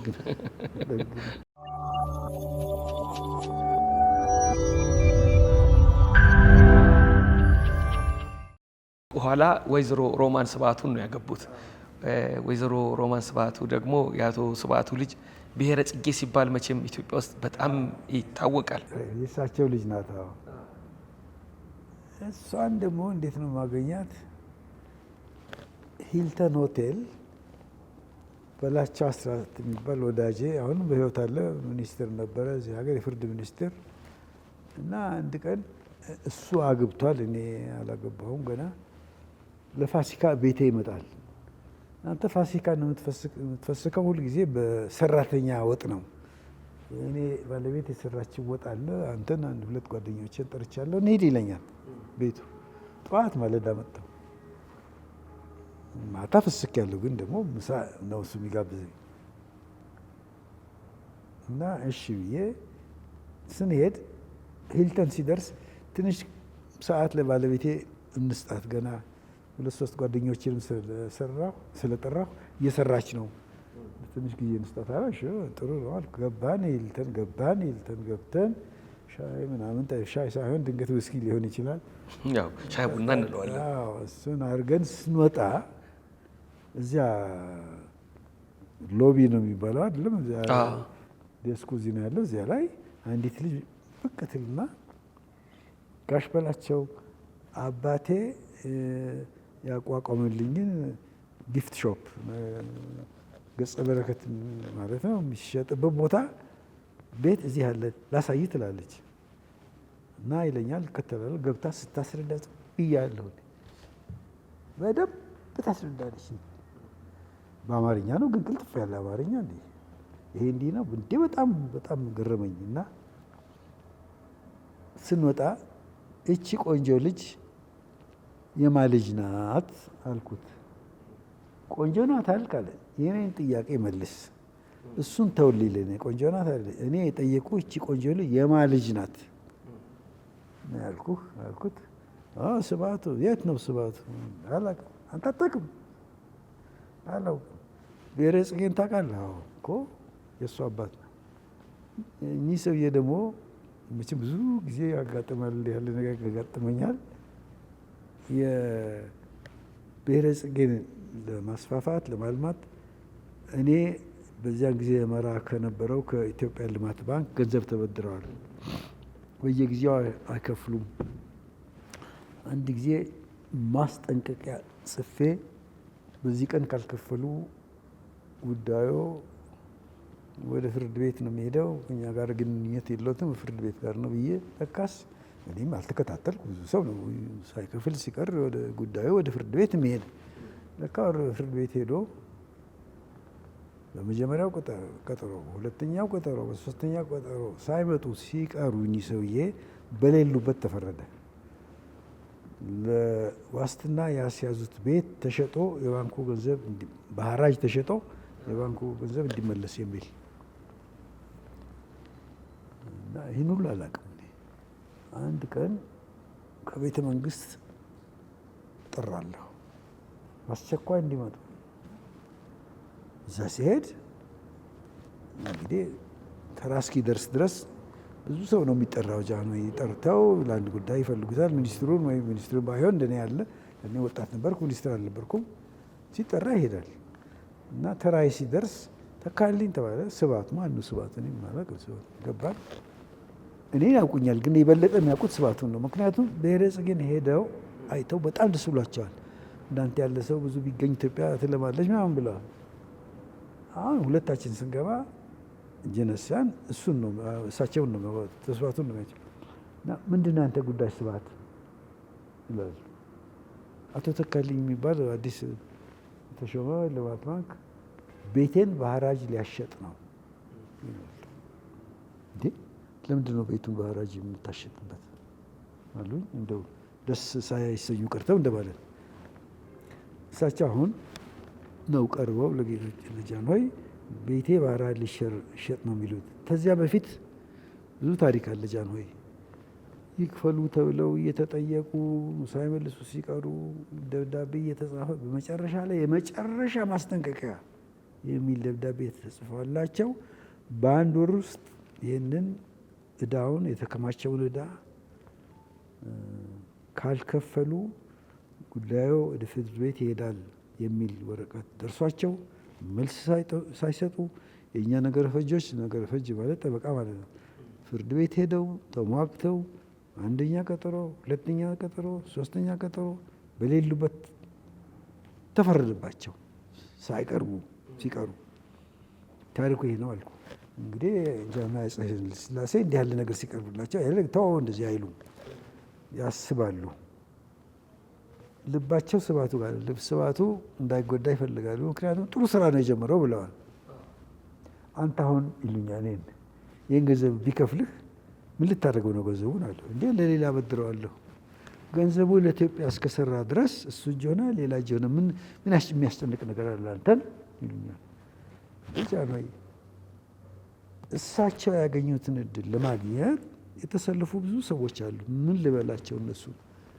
እኛ አዲስ ብድር የምንሰጠው የተበደሩ ሰዎች ሲከፍሉ እየጠበቅን ከዚያ ሞላ ሲል ደግሞ እንዲ አሁንም ዝም እንግዲህ ትክክል ነው የተሰራው ለማዝም አሉ። አሁን ፈረዱ። እንግዲህ ልባር ጃንሆይ የመጨረሻው ዳኛ ናቸው በሀገራችን በዚያን ጊዜ በነበረው የፍርድ ስርዓት። ወረዳ ፍርድ ቤት፣ ምንትስ ፍርድ ቤት፣ ምንትስ ጠቅላይ ንጉሠ ነገሥት ፍርድ ቤት። ከዚያ በኋላ ደግሞ የእሳቸው ችሎት ይባላል። እዚያ ነው የመጨረሻ ውሳኔ የሚሰጠው እና የፍርድ ቤቶች እርከን እንደዚህ ነው የሚሄደው። የመጨረሻ እሳቸው ናቸው። እንግዲህ እዚያ ሰው ቀርቦ ሲነጋገርና ሲወስኑ የመጨረሻ ውሳኔ ነው እና እዚያ ደርሷል። እና ለምንድን ነው በሐራጅ የምታሸጥበት አሉ። አስረዳሁ። እንግዲህ በስርዓት መሰራቱን ሲያውቁ ቆም ብለው አስቡ። ገንዘቡ ምን ታደርገዋለህ? ቅድም እንዳልኩ ነገርኳቸው። ለሌላ ገንዘቡ እሱ ሆነ ሌላ እድል እንዲያገኝ ሌላው። አሁን ወሰኑ። ስብሐት ግማሹን አሁን ክፈለው፣ አንተ ደግሞ ለተቀረው ጊዜ ስጠው፣ ሐራጁን ማንሳ፣ ሐራጁን ሰርዝ ማለት ነው። ትእዛዝ ነው እንግዲህ። እኔ አሁን ወስነዋል ማለት ነው። የመጨረሻው ፍርድ ቤት ወሰነ ማለት ነው። ሄጄ ቢሮዬ ወዲያው ሄድኩና ፋይላቸውን አስመጥቼ በዚህ መሰረት ተወስኗል፣ ጉዳዩ ግርማዊ ንጉሠ ነገሥት ይጥቀር ተወስኗል ብዬ ለጸሐፌ ፋይሉን ስሰጣት አንድ ሰው ልግባ ይላሉ። ያለ ቀጠሮ። እኔ እንግዲህ በቀጠሮ ነው። ብዙ ሰው በዚያ ጊዜ የነበረ ስርዓት ነው። በቃ ልማት ባንክ ወይም ማን ሲባል ብዙ ሰው ይመጣል። ክፈል ሲባል ጊዜ ይሰጠኝ የሚል ያለ ቀጠሮ ምን ተዋል። አሁን ቤተ መንግስት ከእሳቸው ጋር ነበርኩ አቶ ተካልኝ ጋር የሚሉ ይግቡ አልኳቸው። ገቡ። እኔ የወጣት እንዲ እርሱ አሁን እኔ እዚህ ያለሁ እዚያ ቤተ መንግስት የሚያስኬደው ነገር ምንድን ነው? ወረቀት እንጽፍልዎታለን፣ ለዚህ አይመልሱ። ሄደው እዚያ ምን ማለት ነው አልኳቸው። አቶ ተካልኝ አሉ እርሶን ከማየት እንዲህ በስብሰባ ግርማዊ ንጉሠ ነገሥትን ማየት ይቀለኛል። እኔ እንዴት እዚያ ማቃቸውን አስከልካዮች እንዲህ ያሉ እዚያ የሚያስተናግዱ ዛሬ እናገራለሁ፣ ነገ ያቀርቡኛል። እዚህ ስመጣ የእርሶ ጸሐፊ ታገላብጣለች ወረቀት። እንግዲህ ብዙ ቀጠሮች አሉ ትልና ወይ ሳምንት ወይ 10 ቀን እንዴ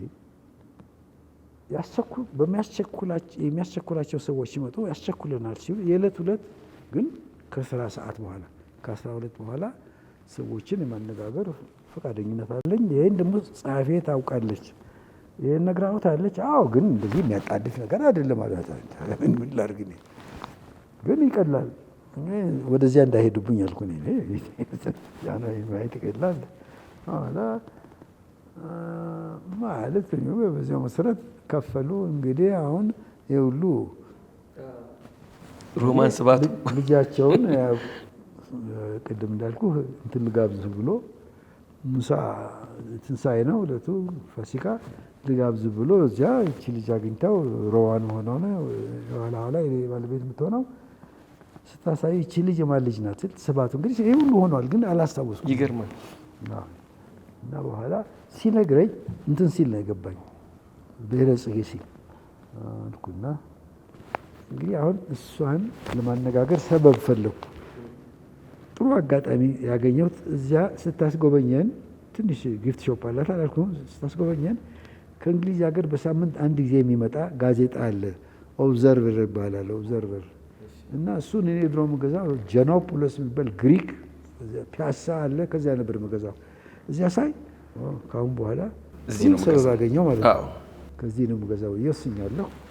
በቃ በሚቀጥለው ሳምንት መጥቼ ገዛሁ። ሁለተኛ ገዛሁ። ሶስተኛ ምን አልኳት? ንግግር ለመክፈት ነው እንግዲህ እኔ አይተሻል እንግዲህ ይኸው እየመጣሁ በሳምንት ይህን ጋዜጣ ገዛለሁ እና ብታስቀምጭልኝ ሳልመጣ ብቀር እንዲህ ያለ አገልግሎት አንሰጥም አለች። ተዘጋ። ጨከነች።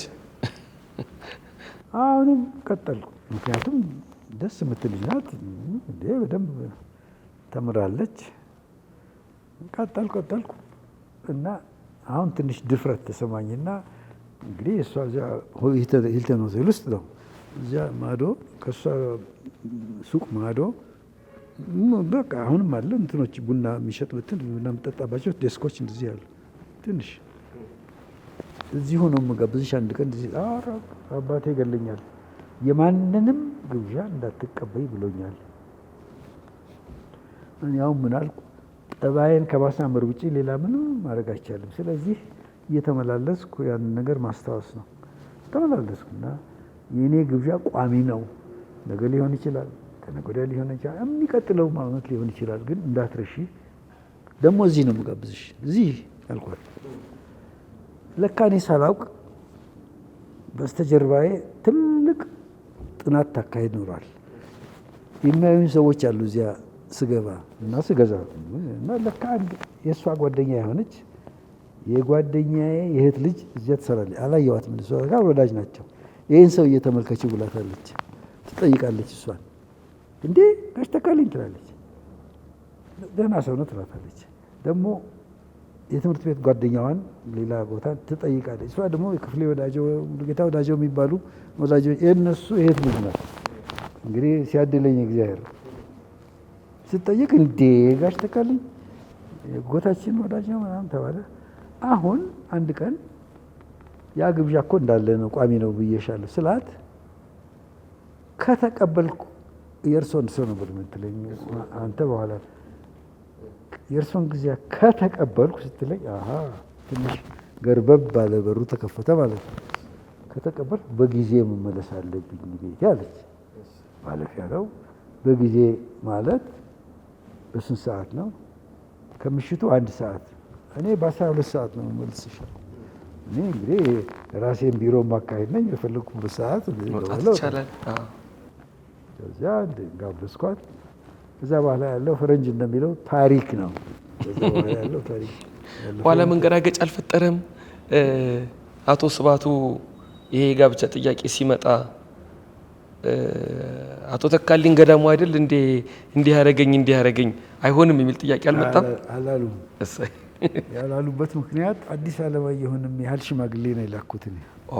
አዲስ አለማየሁ ዓለም የሚያውቃቸው ሰው ናቸው።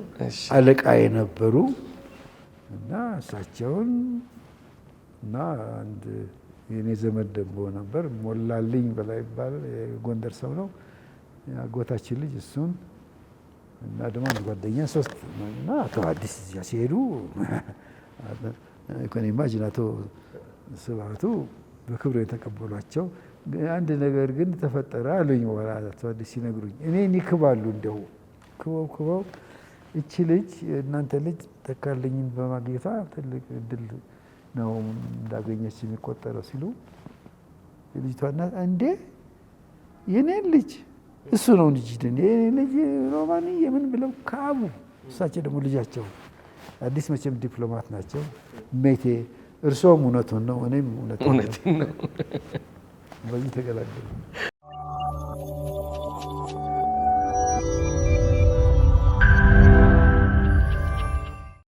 ስለ ራስዎ ከጻፉት ይልቅ በእርስዎ ዘመን ስለነበረው ሁኔታ የገለጹት ብዙ ነው። አለስስት በቸርነት በዘመኑ የነበረውን መልክ ገልጸዋል። አንዳንድ የምናውቃቸው ሰዎችም ሌላ መልካቸው እንድናውቅ አድርገውናል። ለምሳሌ አሁን የጠቀሱት ክቡር አቶ አዲስ አለማየሁ ብዙዎቻችን የምናውቃቸው በደራሲነታቸው ነው።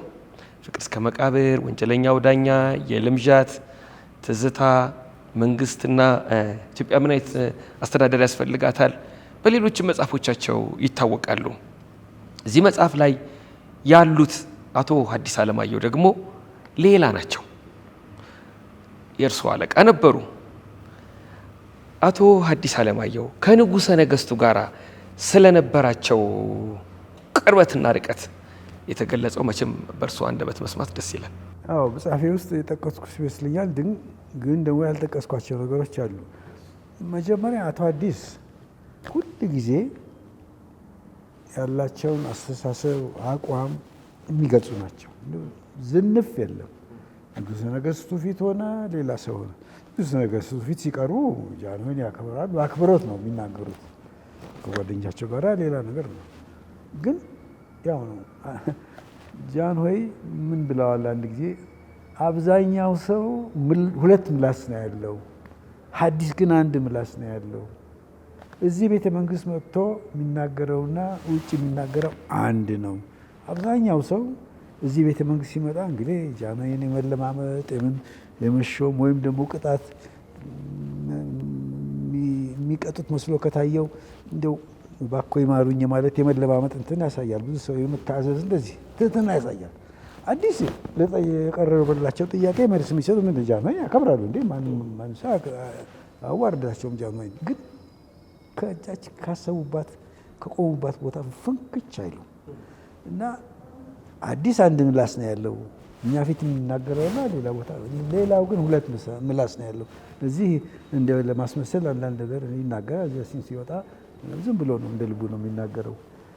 ስለዚህ ይወዷቸዋል ሳይሆን ሁሉ ጊዜ በክርክር ይጋጫሉ፣ አይስማሙም። ግን ያከብሯቸዋል። አዲስ እውነቱን ነው የሚናገረው ነው የሚሉት።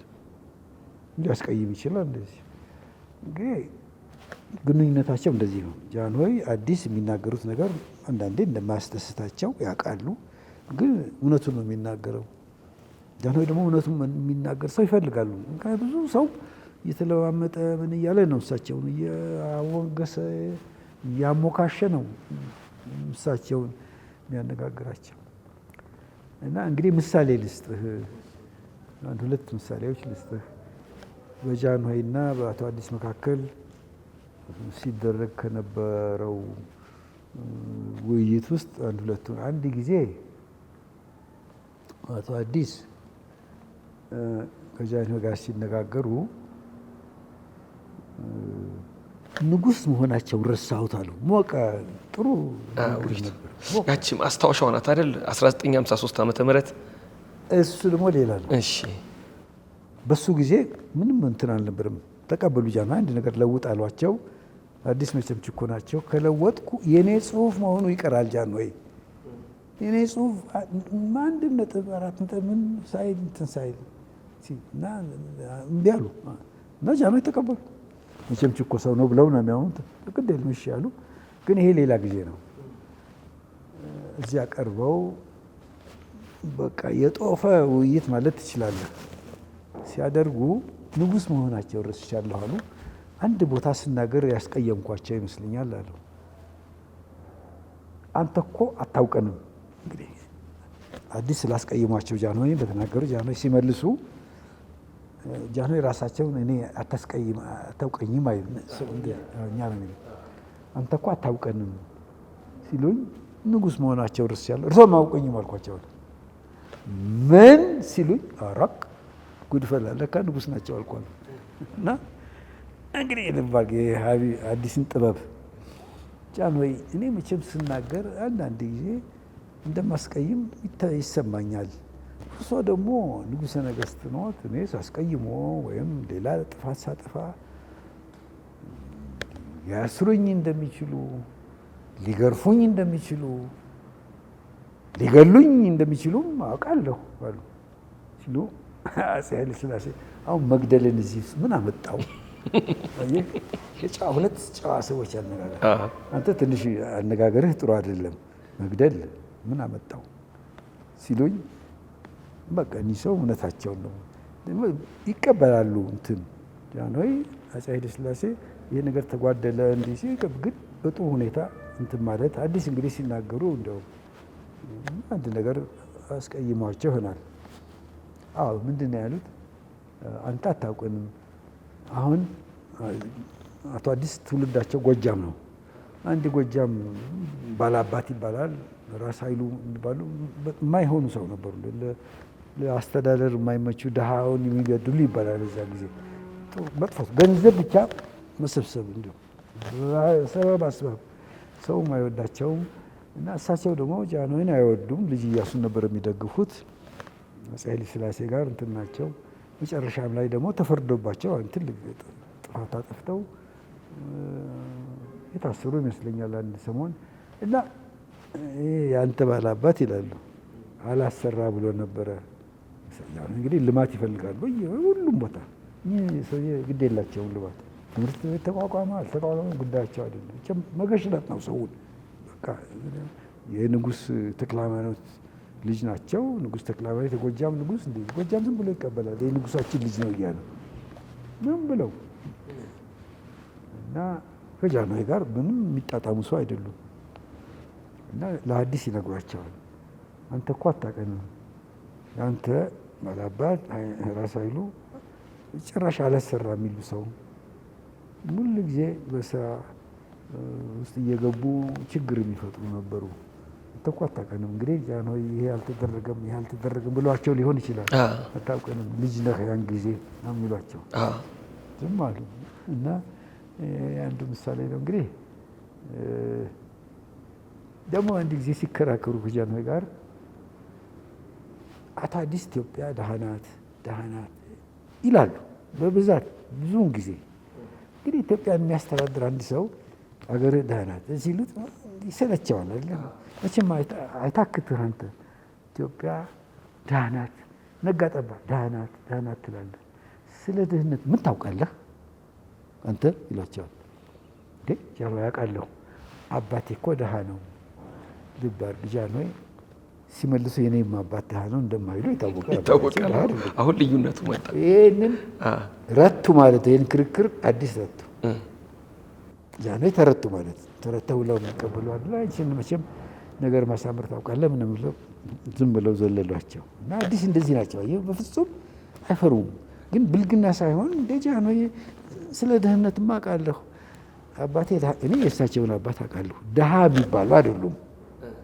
መምሬ አለማየሁ ሰለሞን ናቸው። ግን እንግዲህ አዲስ ሙሉ ነገር ሬሌቲቭ ነው ይላል ፈረንጅ። ከእርሶ ጋር ሲወዳደር የአባት ድሃ ነው ለማለት ነው። ጃንሆይ ደግሞ አባቴ ድሃ ነበሩ ልክ እናንተ አባት ማለት አይችልም። ስለዚህ ረቱ። እዚህ ላይ ጃንሆይ በል ደስ አይላቸውም። ስለዚህ አንዳንድ ጊዜ ደስ የማይል ነገር እሳቸውም ተናግረዋል እኮ ሲቆጧቸው አንተ እኮ አታውቀንም ሲላቸው እኔንም አውቁኝም ሲሏቸው ምን ሲሉኝ ኦሆ ልካ ከንጉሥ ጋር ነው የምነጋገረው ብሎ የለ ሳያውቋቸው መናገራቸው ገብቷቸው ነው። እንግዲህ አባቴ ድሃ ነበር ሲሏቸው ጃንሆይ ተረቱ። ትንሽ ቅር አላቸው ስለተረቱ በክርክር። አዲሱም ገባቸው። ዝም ተባባሉ። ምንም ጃንሆይ እኔ እንግዲህ ብዙ ነው በእውነቱ ጊዜያችሁን በዚህ አላባክንም። መጨረሻ ላይ አዲስ የነገሩኝ ልንገር ስለ ጃንሆይ። ጃንሆይ አሁን አርፈዋል። አቶ አዲስ ደግሞ ብዙ ከቤት አይወጡም፣ እጠይቃቸዋለሁ እኔ ተመላለሱ። ያን ጊዜ አቢሲኒያ ባንክን በምናቋቁመው ጊዜ ነበር። በምናቋቁመበት ጊዜ እኔ እዚህ ነበርኩ እና ከውጭ ሀገር መጥቼ እና እሳቸውን ልጠይቅ እሄዳለሁ። አንድ ቀን ምን አሉኝ፣ ስማ ተካልኝ፣ ጃንሆይ አፄ ኃይለ ሥላሴ እኔን እንድታገሱ ሌላ ሰው የታገሱ አልመሰለኝም አሉ። ይህ መገመታለሁ በጣም እሳቸው ካለፉ በኋላ ይሄ የሁለቱንም እንትን ይገልጻል። የጃንሆይንም አዲስንም አቋም አዲስ በአቋማቸው እንትን እንደሚቆሙ ጃንሆይ ደግሞ ይህን ተቀብለው ሰውየውን አልሻሯቸው። አንድ ጊዜ እርግጥ ነው የተግባረ ዕድ ትምህርት ቤት እንጂ አሁን ይኑር አይኑር እንደሆነ አላውቅም። ወደ ሜክሲኮ ስኩዌር አጠገብ እዚያ የነበረ አስተዳዳሪ ልጆቹ አስቸገሩኝ፣ ማታ ማታ በጊዜ አይተኙም፣ ይበጠብጣሉ፣ አንድ ወር ይዘጋልኝ ከጃንሆይ ያስፈቅዳል፣ ሄዶ ተዘግቷል ሂዱ ለማለት ብሎ የትምህርት ሚኒስትሩ አዲስ ናቸው ያን ጊዜ። ጃንሆይ ደግሞ ሚኒስትሩ ይጠራ ብሎ የለበትማ አይፈረድም ይላሉ። አዲስ ይመጣሉ። አዲስ ሲመጡ አዲስ ይሄ ዲሬክተር እንዲህ ይላል፣ ምን ታስባለህ ይላል። እንዴ ትምህርት ቤት ተዘግቷል ተብሎ ልጆቹ ሲበተኑ ቤተሰቦቻቸው እዚህ ሆኑ ወደ ቤታቸው ነው የሚሄዱት። ከገጠር የሚመጡ ከጎጃም፣ ከጎንደር፣ ከወለጋ የሚመጡ ልጆች ምን ይሆኑ ይላሉ አቶ አዲስ። ሰውየው ሲጠየቅ መልስ አይሰጥም። ጃንሆይ ደግሞ ቸገራቸው፣ በጠበጡኝ። እንግዲህ ያኔ ትምህርት ቤት ይረበሻል። ማስተማር አልቻልኩም። እኔ ዲሬክተር ነኝ፣ አስተማሪዎች ሊያስተምሩ አልቻሉም። ትምህርት ቤቱን በስርዓት ማስተዳደር አልቻልኩም እና ለአንድ ወር ይዘጋና እንይ፣ እዚያ ውስጥ የሚያስቸግሩ ልጆች ካሉ እነሱን በቅጣት እናስወጣለን። አዲስ ትምህርት ቤት ሲዘጋ ቅድም እንዳልኳችሁ አዲስ አበባ ቤት ያለ በየቤቱ ምን ታደርጓቸዋለሁ እነዚህ ሰዎች አይሆንም አሉ። አሁን ደግሞ አዲስ ማነው ጃንሆይ ወደ አዲስ እንዴ ሰውየው ማስተማር አቃተኝ ሲል አንተ አይደለም የምታስተምረው እሱ ነው የሚያስተምረው፣ እንዴት ይሆናል? ጃንሆይ እንግዲህ አቶ አዲስ አሁን ገባቸው። ጃንሆይ እኔ የኔን ሀሳብ ነው የምሰጡት፣ እርስዎ ግን ታዘሃል ካሉኝ እቀበላለሁ ትእዛዙን። ታዘሃል ቆሰሉ። እሺ ብለው ወጡ። ወጥተው ትንሽ ሳይዘገዩ አዲስ አለማየሁ የሚል ድምፅ ይሰማሉ ከኋላ። ዞር ሲሉ ጃንሆይ ዘበኛ ነው፣ እዚያ ዘበኛ ይባልም ኮሎኔል ቢጤ የሚቆም ጃንሆይ እንደገና ጠርተውታል። ይገባል። ሲገቡ አዲስ እንዲህ የተነታረኩ የተጨቃጨቁ መዝለቅ ይቻላል ይሏቸዋል። እየተጨቃጨቅን ማለት ነው። መዝለቅ ይቻላል አሉኝ። ዝም አልኩ አሉ። በል ሂድ አሉኝና ከጥቂት ቀን በኋላ ላንደን አምባሳደር እንግዲህ ጃንሆይም አላቸው እንትን ሲያው ከአዲስ ጋር ብዙ ጊዜ ጭቅጭቅ ነው። አዲስ የሚናገሩትን ብዙ አፕሪሺየት ያደርጋል፣ ግን ጭቅጭቅ ሰልችቷቸዋል ማለት ነው። አዲስ ደግሞ ብዙ ሰው አዋቂ ይሆናል። እኔ ወዳጄ አለቃዬ ነበሩ፣ አርፈዋል። እውነቱን ልንገራችሁ በጣም ችኮ ሰው ናቸው። ችኮ በፈረንጅ ተበር ችኮ አንድ ነገር ከያዙ ምንም አይለቁ። ምንም ቶሎ ሳይወስኑ ነው እሳቸው መድረስና ምንም ጃንሆይ እንግዲህ አይተዋል። እንዴት ይቻላል ሁሌ መጨቃጨቅ እና በወሩ አምባሳደር ሆነ ሄዱ። እንግዲህ ጥሩ ጊዜ ነው በእውነቱ ልንገርህ። እኔ ጃንሆይ ብዙ ሀሳባቸውን ይቀበላሉ፣ ውሸት አይናገሩም። እሳቸው ፊት አቋም አላቸው። ስለ ኢትዮጵያ በጣም ያስባሉ፣ ሁሉ ያውቃሉ። ግን ችኮነታቸው ሰለቻቸው ጃንሆይ። ስለዚህ አምባሳደር አድርገው ላኳቸው። ያን ጊዜ ይመስለኛል ይህን ነው ፍቅር እስከ መቃብር ወደ እንግሊዝ ያን ጊዜ ይሆናል የጀመሩት። ድንገት ይሄ ነው። የሚገርም ነው። አራዘምኩ፣ ይቅርታ። አይ በጣም ደስ ይላል። አንደኛ አንደበቶ አነጋገሮ ደስ ሲል፣ የትውስታው ልክ ደስ ሲል፣ በቃ አይረሱም። ደንቀፍ ማለት የለ። እኔ በጣም እድለኝነት ነው የሚሰማኝ። ምክንያቱም እንደ እርስዎ በንጉሠ ነገሥቱ ዘመን ከፍተኛ የሆነ የልማት የኢኮኖሚ ለውጥ ካመጡ ሰዎች ጋር መነጋገር መጫወት ትልቅ መታደል ነው። እንዲሁ ካነሱት አልቀረ ስለ ክቡር አቶ ሐዲስ ዓለማየሁ በተደጋጋሚ የሚነገር አንድ ነገር ነበር። እርስዎ ደግሞ አይ ሀቁ ይሄ ነው ብለው የጻፉት ነገር አለ። እሱ ምንድነው? የዘውዱ ስርዓት ተገረሰሰ፣ ደርግ መጣ። እሳቸው ጠቅላይ ሚኒስትር እንዲሆኑ ሲጠየቁ አልፈልግም አሉ እየተባለ ለብዙ ዘመን ይወራ የነበረው እርስዎና አንዳንድ ሰዎችም ሲሉ ሰማለው፣ የለም ሀቁ ይሄ ነው፣ ጄኔራል አማን አንዶም ያለው እዛ ያስተላለፈው ሪፖርት ልክ አይደለም ይላሉ።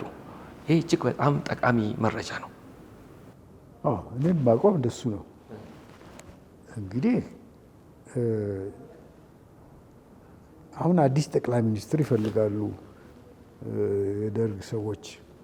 ልጅ እንዳልካቸውን አሰሩት። እንዳልካቸውን ብቻ ሳይሆን ሌሎችንም ሁሉ ሳይዛዝ አክሊል እንደዚህ እና አዲስ ጠቅላይ ሚኒስትር ሲፈልጉ በብዙ ሰው አእምሮ ያለ ነገር ነው። የአቶ አዲስ ስም ይነሳል። ጀነራል አማንን ይልኩታል፣ ሄዶ ያነሳባቸዋል። ጠቅላይ ሚኒስትር እንዲሆኑ እንፈልጋለን የደርግ ሰዎች። ያን ጊዜ ደርግ አይባልም ምንድነው የኢትዮጵያ መንግስት ምንድነው የኢትዮጵያ የጦር ኃይሎች ሰራዊት እንደዚህ አስተባባሪ ኮሚቴ እንደዚህ ነው የሚባለው። በኋላ ደርግ ሆነ እሱ ነው እና ይሄዳል። አቶ አዲስ ልከውት አቶ አዲስ ቤት ይሄድና እንግዲህ ጠቅላይ ሚኒስትር እንዲሆኑ ይፈልጋሉ እነዚህ የደርግ አባሎች እና በሚቀበሉት ተስፋ አለኝ ምናምን ይላቸዋል። እንግዲህ አዲስ እንደነገርኩ የራሳቸው አቋም ያላቸው ሰዎች ጠቅላይ ሚኒስትር ሲባል በአሁኑ ጊዜ ምን የሚሰራ ነው ይላቸዋል። ምንድን ነው ስራው? ደግሞ ፖሊሲ እንዳላቸው መመሪያቸው ምንድን ነው እስቲ አስረዳኝ ይላሉ። መመሪያችንማ ኢትዮጵያ ትቅደም ነው ይላል። ኢትዮጵያ ትቅደም ሁላችንም እንላለን። በጣም ሰፊ የሆነ አስተሳሰብ ማነው ኢትዮጵያ አትቅደም የሚል የለም። እንዴት ትቅደም ነው ጉዳዩ። ግን ምንድን ነው እንደው ብታስረዱኝ የሚገባኝ በእጅ የሚዳሰስ የሚታይ ነገር እንደዚህ ምንድን ነው ኢትዮጵያ ትቅደም ስትሉ ምን ማድረግ ፈልጋችሁ ነው? እኔ እንደገባኝ እንደተረዳሁት አንድ ሰው የድሮ ቤቱን አረጀ ብሎ እንደሚያፈርስ ሰው ነው። ግን ያ ሰው በቅድሚያ የሚሰራውን ቤት ምን አይነት ቤት ነው የሚያስፈልገኝ፣ አቅሜስ እንዴት ነው ያንን ቤት ለመስራት ብሎ ካላሰበ በስተቀር ቤት ማፍረስ እኮ እንደ ጉድ ፈላ ማለት ነው። እናንተ አሁን ቤት በማፍረስ ላይ ያላችሁ የምትሰሩትን ቤት ግን አናውቅም። ስለዚህ ኢትዮጵያ ትቅደም ማለት ምን ማለት ነው የስጠይቃችሁ፣ መስራት የምትፈልጉት አዲስ ቤት ምን አይነት ነው ማለት ነው። እሱ በቃ ኢትዮጵያ ትቅደም ቤት በዚህ አልተግባቡም። ብቻ ምን ይላቸዋል እንዴ ኢትዮጵያ ጥሪ ስታደርግሎ አልቀበለም ነው የሚሉት ሲላቸው፣ አዲስ ከዚያ በፊት ስንት አገልግሎት የሰጡ ናቸው። ጀነራል አማን እንዲህ አትበለኝ፣ ካንተ የበለጠ የሚያቀኝ ያንተ ታላቅ ወንድም ሞገስ ነው ማነው መለስን ጠይቀው። እኔ እንዲህ ሲጠይቀኝ ደስ አይለኝም። ኢትዮጵያ ስትጠራህ እምቢ አልኩ። አይ ጥሩ አይደለም፣ አታውቅም የኔን ታሪክ ማለት እሱን ጠይቅ። ጠፋሽ ጣሊያን ጊዜም ጠይቅ። እኔ የጠየቁህን ጥያቄ አልመለስክም። ሌሎ እሱ እዛ ዲስኩር ያደርጋል። ኢትዮጵያ ስትጠራቸው አልፈለጉም ይላል። እሱ ማስረዳት ያቃተውን ነገር ለመሸፈን ነው። እንግዲህ ወደ ለደርግ አባሎች ጥሪ እምቢ አሉ፣ አልቀበልም ናቸው። ይህንን ደርግ አወጣ በራዲዮ ቴሌቪዥን፣ በምን አዲስ አዋዝ አይደለም አከታትለው ግጥም አድርገው ጻፉ ወረቀት።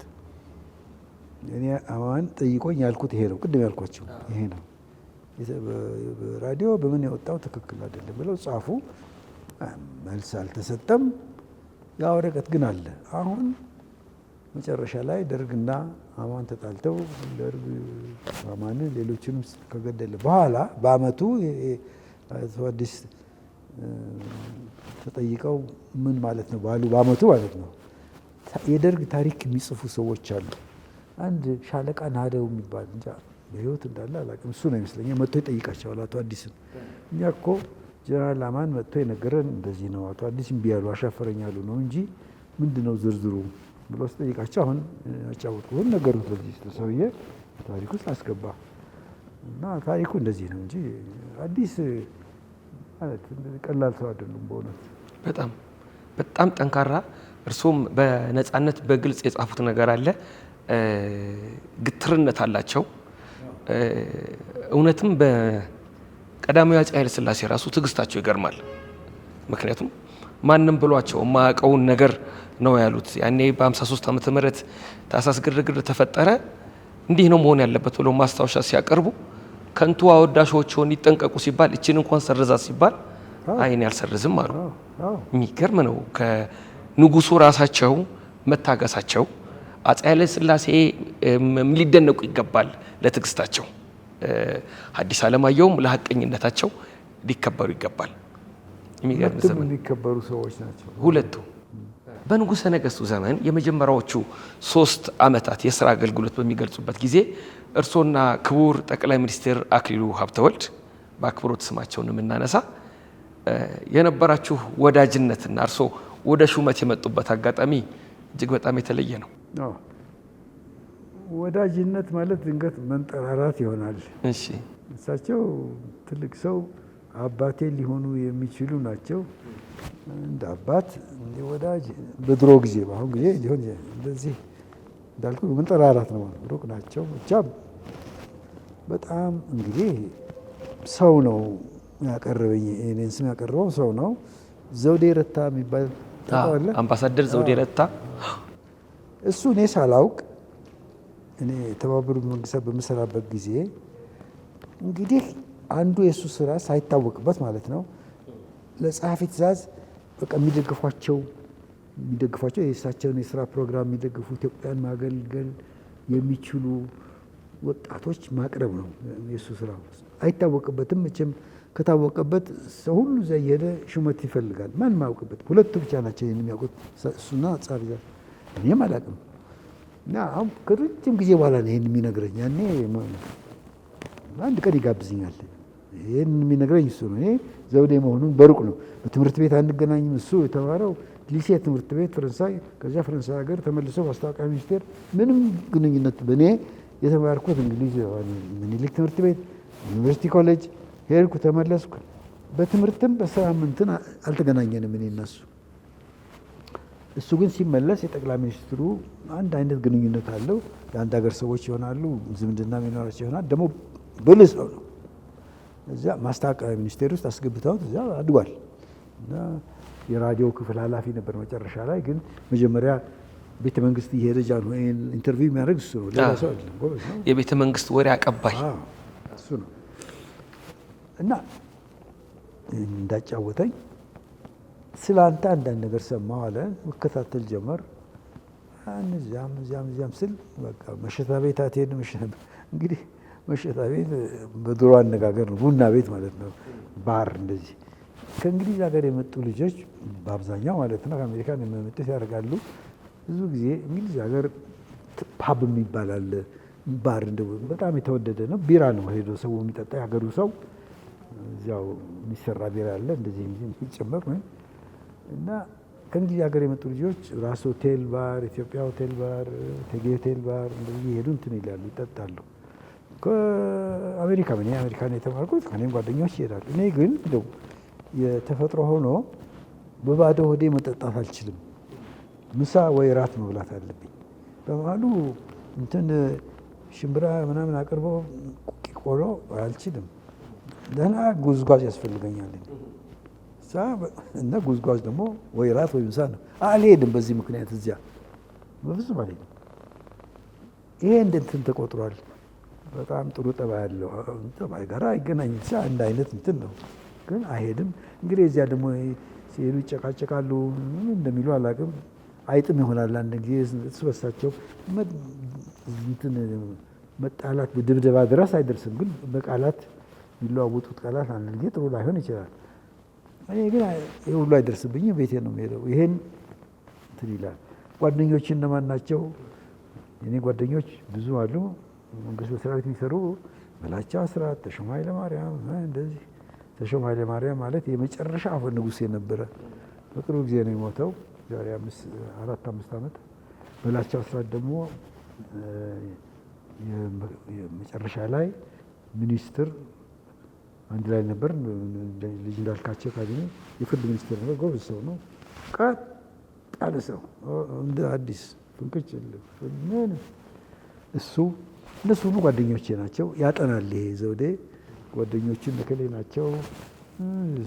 አይሄድም ቡና ቤት መሸታ ቤት አይሄድም፣ ወይ ቤቱ ወይ ጓደኞቹ ቤት መስሪያ ቤቱ በቃ ሌላ የለም። ይህ ሁሉ እንደ ጥሩ መጠቆሚያ ሆኖ ተገኘ እና አንድ ቀን ጽፍ የለ መድግም ይሆናል እንዲያው ጥሩ ነው ግን መጽሐፉን ያላነበቡ ሰዎች ድንገት እውነት ነው ይጠቅማል። አንድ ቀን ስልክ ይደወላል።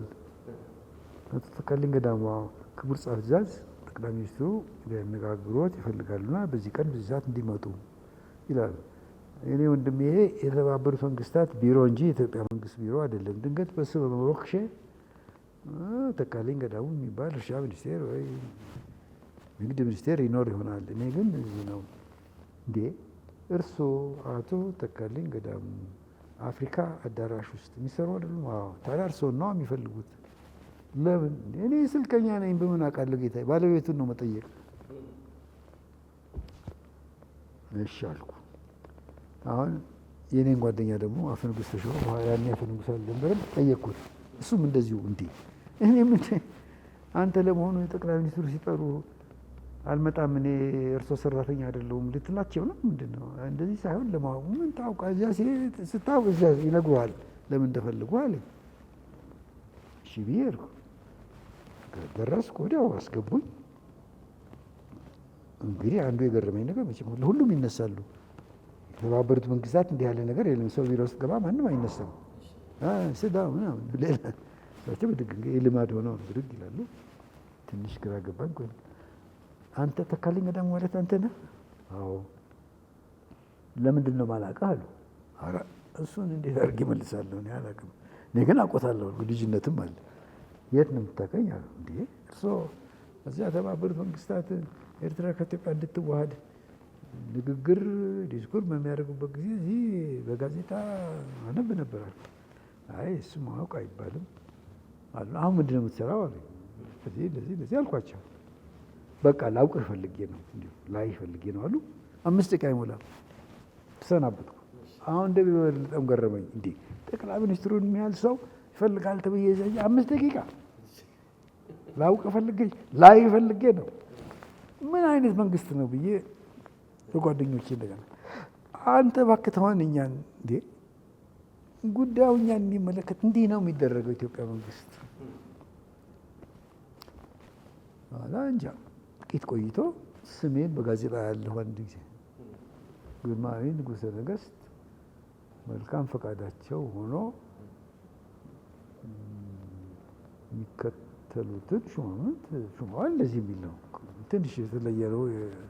የንጉሠ ነገሥት ጽሕፈት ሚኒስቴር እንትን አነጋገር ብቻ እንደዚህ ነው ፍሬ ነገሩ እና ተካልኝ መጨረሻ ነኝ ከሌ ሚኒስትር ምንትስ ራስ ተብለው ይሄን ጠቅላይ ግዛት እንደዚህ የሚል ድንገት ስሞትን አገኙ። እዛ ውስጥ ከተሾሙ ሰዎች ተርታ የእርስዎን ስም ድንገት አገኙ ማለት ነው። መጨረሻ ድንገት መጨረሻ። እሺ እንግዲህ ጋዜጣ አነባለሁ እኔ አዲስ ዘመን መጨረሻ ትልልቅ ናቸው በፊት ያሉት። አሁን ደግሞ ቀጠሮ ጠይቄ እሄዳለሁ። ጻፍ እንዴ ለካ ለዚህ ነው በዚያ ሰው ያነጋግሩኝ ነበር። አዎ አሉ። ምን አለ ያለት ተካልኝ እንግዲህ ወደ መንግስት መስሪያ ቤት አንዱን እንድትፈታ እንፈልጋለን። የትኛው ቦታ ነው እንደ የበለጠ አስተዋጽኦ ላደርግ እችላለሁ የምትለው ብለው ቢጠይቁ ይኖሩ እመልስለት ዋቻ እኮ ወደ እናንተ ነገር አገርህን ማታውቅ አንተ እኮ የምትል ለምን መስሎሃል? ትእዛዝ እኮ ነው። ግርማዊ ንጉሠ ነገሥት አንተን አቶ ተካልኝ የት ቦታ መሾም የምትፈልገው ብለው እንዲያማክሩ ነው። ኧረ እናንተ ልጆች ሀገራችሁን ባህልም አታውቁ አሉና ትንሽ ደነገጥኩ። እኔም በእውነት እንዲህ የማይደነግጥ ኧረ እኔ እንዲህ አይባልም ተወስኗል። እዚህ ቦታ ሄደህ ማገልገል አለብህ ነው የምትባለው። ያውቃሉ ስላንተ ደረሳቸው እሳቸው ናቸው እንግዲህ ያቀርቡኝ ደረሳቸው መረጃ አለ። ያን አይተው እዚያ ሂድና እዚያ አገልግል ሐዲስ ዓለማየሁ ጋር መጨረሻ ላይ ያሉኝ እንደዚህ ማለታቸው ነው። አሁንም ሂድና አዲስ ዓለማየሁን አለቃ ነው አነጋግረው አሉ። እንግዲህ ሲናገሩ አሁን እንደዚህ ትእዛዝ እንደመስጠት ነው። ያን ጊዜ ትንሽ ገባኝ ነገሩ በስርዓት እንዳልተናገርኩ እንደዚህ እሺ ብዬ ሄድኩ።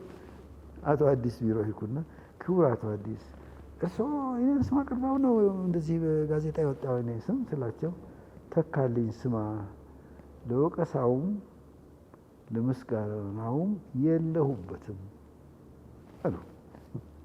እኔ አንተን ስም አላቀርኩ ነው በአዲስ አነጋገር፣ ግን በመምጣት ደስ ብሎኛል። ስራህን ስራት በቃ እንግዲህ ልብ አድርገህ አሁን 25 ዓመት በኋላ ነው የዘውዴ ያልኩህ። ዘውዴ ረታ እንዴት እንደተሾም ታውቃለህ? ኧረ እኔ አላውቅም ስለው ነገረኝ። እኔ አንተን እከታተል ነበር። አንድ ጊዜ ትዝ ይልሃል ኢሲኤ ቢሮ መጥቼ እኔ እናንተ አንተዋወቅም ስልህ ግን ብዙ ጓደኞች አሉኝ እነሱ የሁለታችንም ጓደኞች ናቸው። እንዴ ትዝ አለኝ። ቢሮ መጥቼ እራት ልጋብዝህ እፈልጋለሁ ትዝ አለኝ። እና እንግዲህ እራቱ ምን ሆነ አላውቅም፣ ብቻ ይህን እንደዚህ ማለት ያኔ ነው እንግዲህ የወሰንኩት። ግን ሳላየን ሰውዬ መልኩን ሳላይ ስላልጨብጠው ምን ሳልል እንዴት አድርጌ ስሙን አቀርባለሁ ብዬ ከዚያ አየሁህ፣ ቤት እራት ጋበዝኩህ። ከጓደኞች ጋር እንዴት እንደምትነጋገር ሁሉ አለ። እንደ ማንኛውም ሰው ዝም ብለህ ምንም የማቀርበው እንትን አልነበረም። እንግዲህ እሱ ወይ ኩርፊያ ወይ ምን እንደዚህ ያለ መስሎታል። ከጓደኞች ጋር እንደ ልቤ ነው የምናገረው። ይህን ሁሉ እንግዲህ ሪፖርት ማድረግ አለበት። እሱን ከነገርኳቸው በኋላ ያንተ ስም በጋዜጣ የወጣ አለ።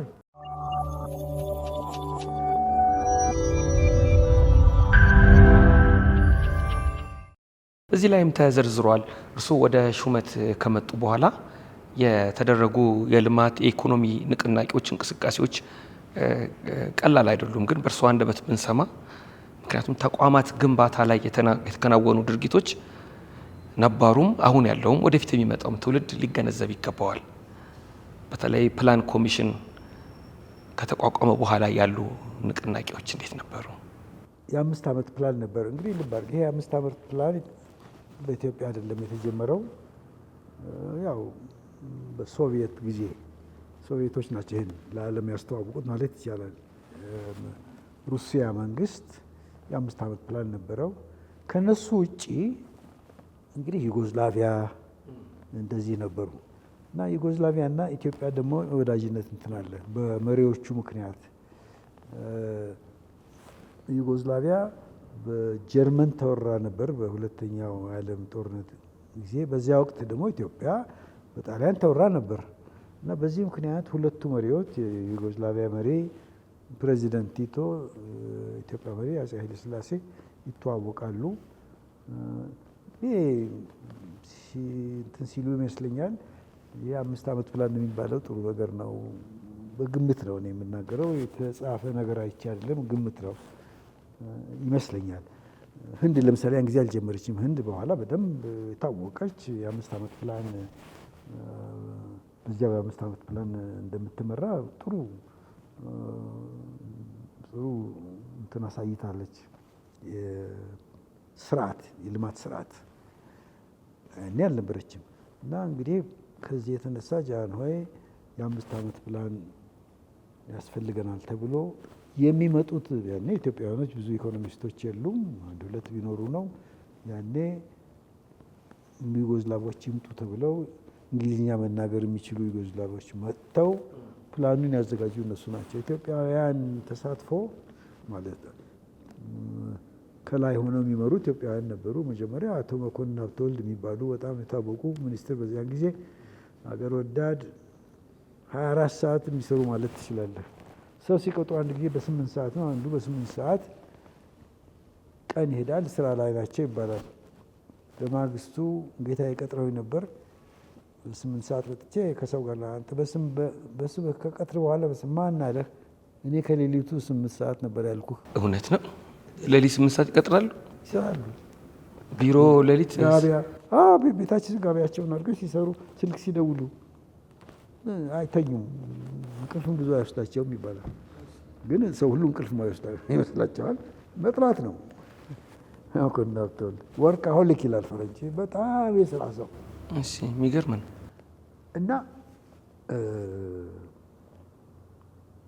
እሳቸው የፕላን ክፍል ዩጎዝላቮች ናቸው። ብዙ ኢትዮጵያውያን የሉም። እሳቸው ናቸው የሚመሩት በአስተርጓሚ በምን ማለት ነው። የመጀመሪያው 5 ዓመት ፕላን ተጻፈ። እኔ ትዝ ይለኛል ያን ጊዜ የተባበሩት መንግስታት ነበር የምሰራው። ኮፒውን እንኳን ማግኘት አልቻልንም። በጣም ጊዜ ፈጀ። መጨረሻ ላይ መጣ እዚያ የተባበሩት መንግስታት ማለት ነው። እና ከእሳቸው በኋላ ደግሞ ልጅ ሚካኤል ምሩ የሚባል ጠቅላይ ሚኒስትር ነበረ። በኋላ ወዳጄም ነው።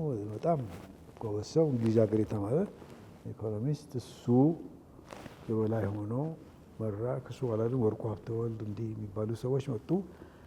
እንግዲህ በኋላ ደግሞ ክቡር አቶ አዲስ አለማየሁ ሚኒስትር ሆነው ተሾሙ። ከእሳቸው በፊት ፕላን ሚኒስትር አልነበረም።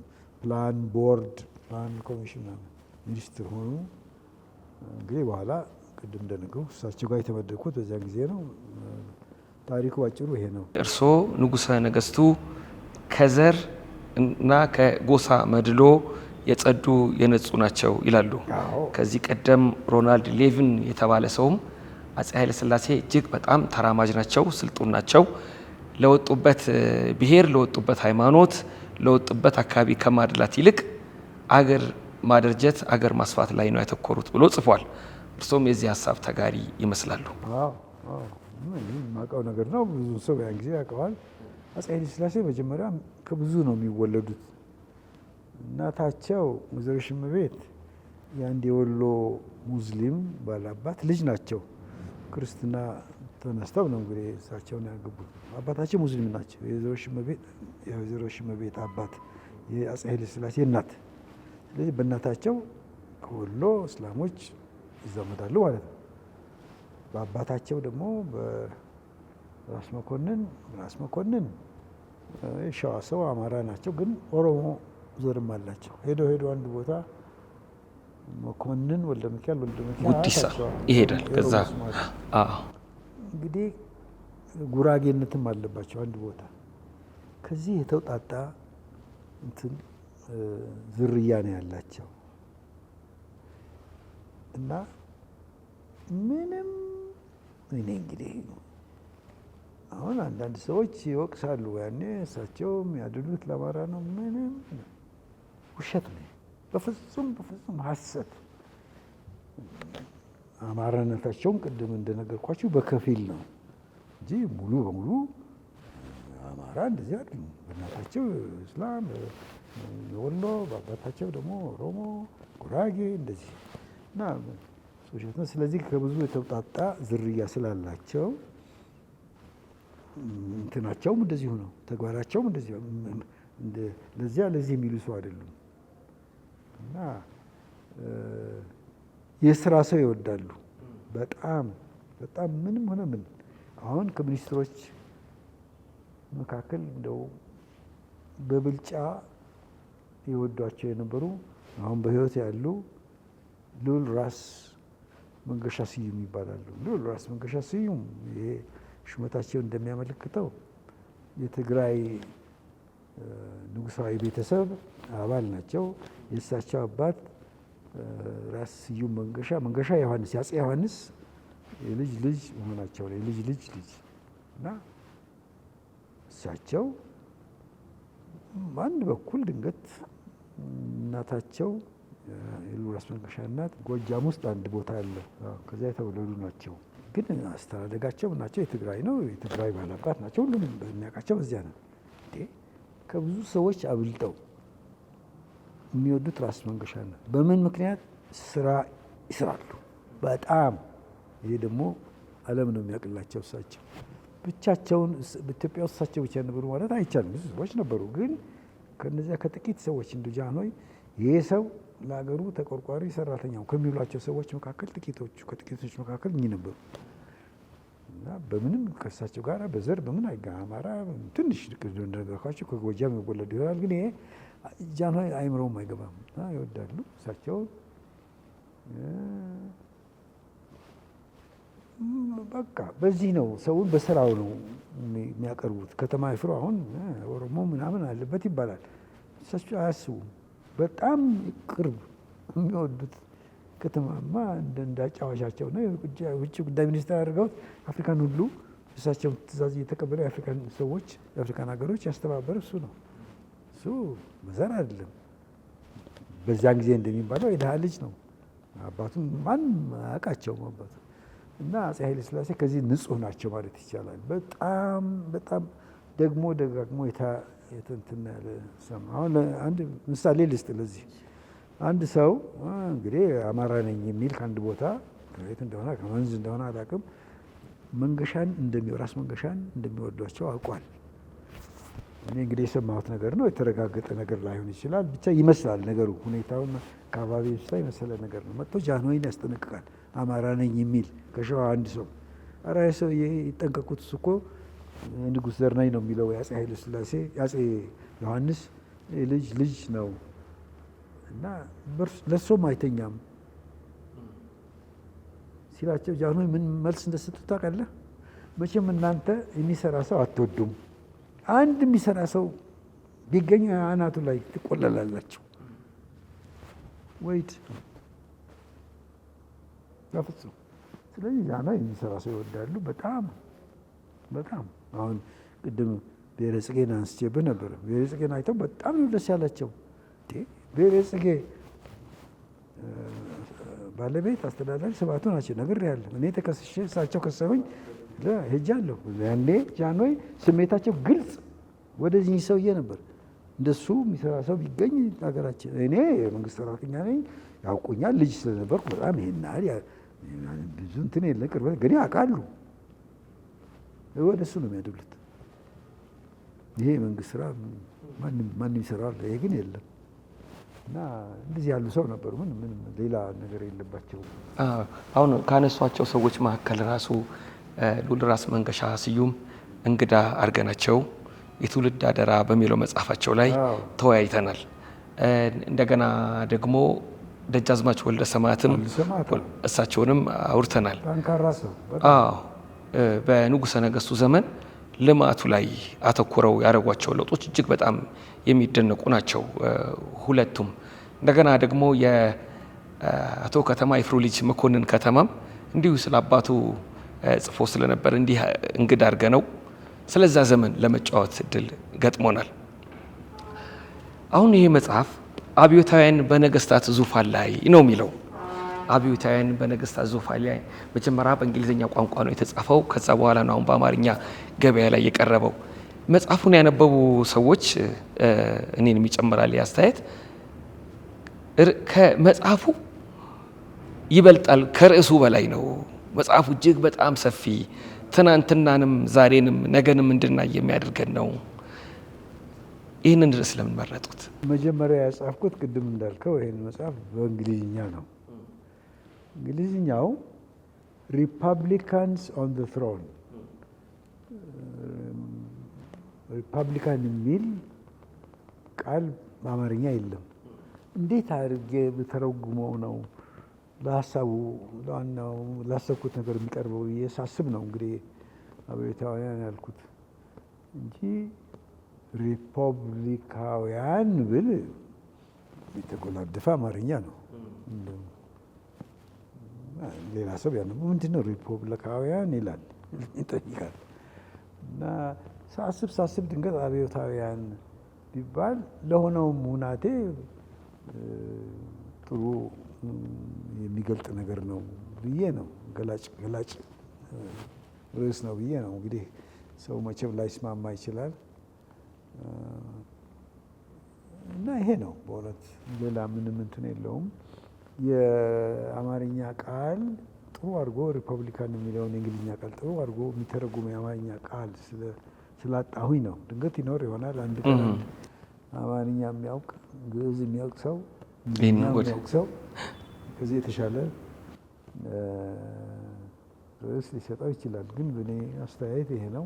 ሰው ደግሞ ብዙ ሰው ነው የሚጠይቀው። እውነቱን ልንገርህ፣ አንተ መጠየቅህ አያስገርመኝም። ብዙ ሰዎች ጠይቀዋል። አንዳንዶቹም ጓደኞቼ የሆኑ ምን ማለት ነው ብለዋል። የተገባ ነው ደግሞ ይሄ። ምክንያቱም ሪፐብሊካንስ ኦን ዘ ትሮን እንትን እንደ እንትን ነው ነገሩ። ፈረንጆች ፓራዶክስ ይሉታል። መሆን የማይገባው ነገር ሆነ እንደማለት። እንዴት ነው ሪፐብሊክ የሚለው ቃል? አንድ ሀገር በነገስታት ሳይሆን ነገስታት የሚገዛት ሀገር ሞናርኪ ነው የምትባል። ሞናርኪ ነገስታት ሀገሪቱን የሚያስተዳድሩበት ስርዓት፣ በእንግሊዝኛ ሞናርኪ፣ በአማርኛ ያው የነገስታት ሀገር ነው ሞናርኪ ነው የሚባለው።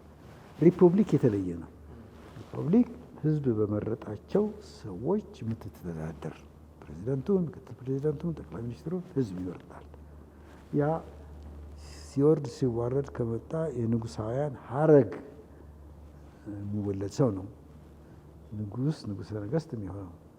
ይሄ በህዝብ የተመረጠ ነው እና ሁለት ልዩ ነገሮች ናቸው። ይሄ ዲሞክራሲን የሚያስታውሰን ነገር ነው። ያኛው ደግሞ ነገስታት አስተዳደር እና ትርጉሙ ይገባኛል ለምን እንደሚያጠያይቅ። ይሄ ነው እንግዲህ በአማርኛ በቃ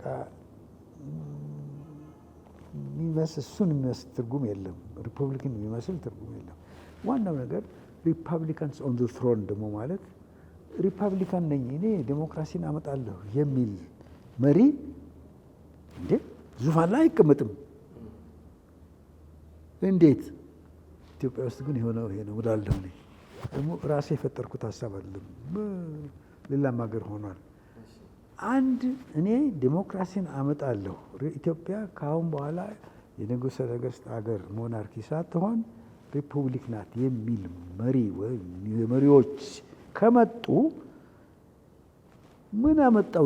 ዙፋኑን ዞር አድርገው ኦርዲነሪ ወንበር ላይ ተቀምጠው ማስተዳደር። እንግዲህ ትንሽ አሽሙርም ሊሆን ይችላል። ዙፋኑ ላይ ተቀምጠው እንደሚመች ከተረዱ በኋላ ለካስ ይሄ ዙፋን የሚመች ነው ብለው ተደላደሉበት ማለት ነው። ተደላደሉበት መቀመጥ ብቻ ሳይሆን እዚህ ዙፋን ላይ ይቀመጥ የነበረ ንጉሥ ምን ነበር የሚሰራው? ትእዛዝ እንዴት ነበር የሚሰራው? ያንንም እንደው እሱንም ብናደርግ እኮ አይከፋም። ከተቀመጥን አይቀር እዚህ ይቀመጥ የነበረው ሰው ስልጣኑ እንዴት እንደዚህ ብናደርግ፣ ይሄ ነው እንግዲህ እንትን አሽሙር አይነት ነገር ነው እና የተቀመጡበት ወንበር ሀሳባቸውን እንዴት ማስተዳደር እንደሚገባቸው ኢትዮጵያን አንድ አይነት እንትን ሰጣቸው ግንዛቤ። በዚያ ሄዱ። መሆን የሌለበት ነገር ሪፐብሊካን ነን ካሉ፣ ዴሞክራሲን እናመጣለን ካሉ ዙፋኑን ጎን አድርገው የትም ሀገር አሁን እንትና ጎበዝ ነኝ እንዲህ እንደኔ ያለ መሪ የለም ይላል ትራምፕ። የሚቀመጥበት ወንበር ከድሮ ጀምሮ የመጣ ነው። እሱም ድንገት ሊለውጥ ይፈልጋል እሱ ነው፣ ግን እሱ ፍላጎት ይላል እና ወንበሩ የጠቅላይ ሚኒስትር የፕሬዚዳንት ወንበር መሆን አለበት እንጂ ዙፋን ምን አመጣው? ዙፋን ላይ ደግሞ ሲቀመጡ በቃ ሸተታቸው ያንትን ማለት ይቻላል። ድሮ ነገስታቱ ሲያዙ ምን ሲሉ እንዴት ነበር? እኛም እሱ ነው የምናደርገው። እንግዲህ ዲክታተር ማለት ነው። ዲክታተር መንፈስ ነው ያገኙት ከወንበሩ። ምክንያቱም ንጉሠ ነገስቱ እርግጥ ሙሉ በሙሉ ዲክታተሮች አይደሉም የድሮ ነገስታት። ይሄ ደግሞ መታወቅ አለበት። ብዙ ያማክራሉ። ድሃው ምን አለ ምን ይላሉ። የቤተ ክህነት ሰዎች አሉ። ኧረ ፍርድ ተጓደለ፣ ድሃ ተበደለ እያሉ እንትን የሚሉ ያለ አግባብ አንድ ሰው የሞት ፍርድ ሲፈረድበት ኧረ በህዝብም በእግዚአብሔርም ፊት ይሄ የሚያስወቅስ ነው፣ ኧረ አይሆንም እያሉ ደባ ነው ደባ የሚባል ቃል ግልት ደባ ነው እያሉ ለንጉሱ የሚናገሩ ነው። በንጉሱ ፊት እየቀረቡ እንትኖች ቄሶች፣ በተለይ ደግሞ ባህታዊ የሚባሉ ባህታውያን እነሱ በጣም አዝማሪም በበኩሉ ይናገራል። እነዚህ ደግሞ በደንብ ነው የሚናገሩት። ይሄ የኃጢአት ጊዜ ነው፣ ስርዓት ተበላሸ፣ የእግዚአብሔር ፈቃድ ተጣሰ እያሉ የተሰማቸውን እና የድሮ ነገስታት ሙሉ በሙሉ በቃ እንደው ማን አለብኝ የሚሉ እንዳሻቸው የሚወስኑ የሚገርፉ የሚያስሩ የሚገሉ አልነበሩም ማለት ነው። በዚህ አይነት ሁናቴ በዚህ አይነት ኤንቫይሮንመንት ነበር እንትን የሚሉት የሚኖሩት እና አሁን ግን ዙፋን ላይ የሚቀመጥ ዴሞክራት ሆኖብን አይጣጣሙም። ዴሞክራት የሆነ ሰው ዙፋን ላይ አይቀመጥም። ይሄ ነው የሆነው ኢትዮጵያ ውስጥ እንደማለት ነው። እንግዲህ ከመንግስቱ ኃይለማርያም ጀምሮ መለስን ጨምሮ ማለት ነው። የአሁኑን ደግሞ እናያለን እና ማለት ታሪክን በዚህ በጣም ራቅ ብሎ አይተው በተቻለ መጠን እያስተዋሉ ነገሮችን እያመዛዘኑ እያጣጣሙ ማየት ያስፈልጋል። እና ዲሞክራሲ ቀላል ነገር አይደለም፣ ከባድ ነገር ነው። እንደ ዝም ብሎ እና ስለተባለ የሚመጣ አይደለም። ደግሞ እኔ ዴሞክራት ነኝ ስላለ አንድ መሪ ዴሞክራት ሊሆን አይችልም። ብዙ ውጣ ውረድ ያለበት እንኳን እዚህ ዴሞክራት የ250 የ300 ዘመን የዴሞክራሲ ታሪክ ያላቸው ሀገሮች አሜሪካን፣ እንግሊዝ እዚያም ሁል ጊዜ ችግር አለ። ዓለም ተለዋዋጭ ነው፣ የሰው ጠባይ ተለዋዋጭ ነው። ያን እየተከተለ ዴሞክራሲ ስርዓት ከተመሰረተ በኋላ መለዋወጥ ያለበት እውነቴ ነው። ይሄ ነው እልሃለሁ። ሲያራዘም ግን አይ ጥሩ ነው፣ ጠቃሚ ነገር ነው።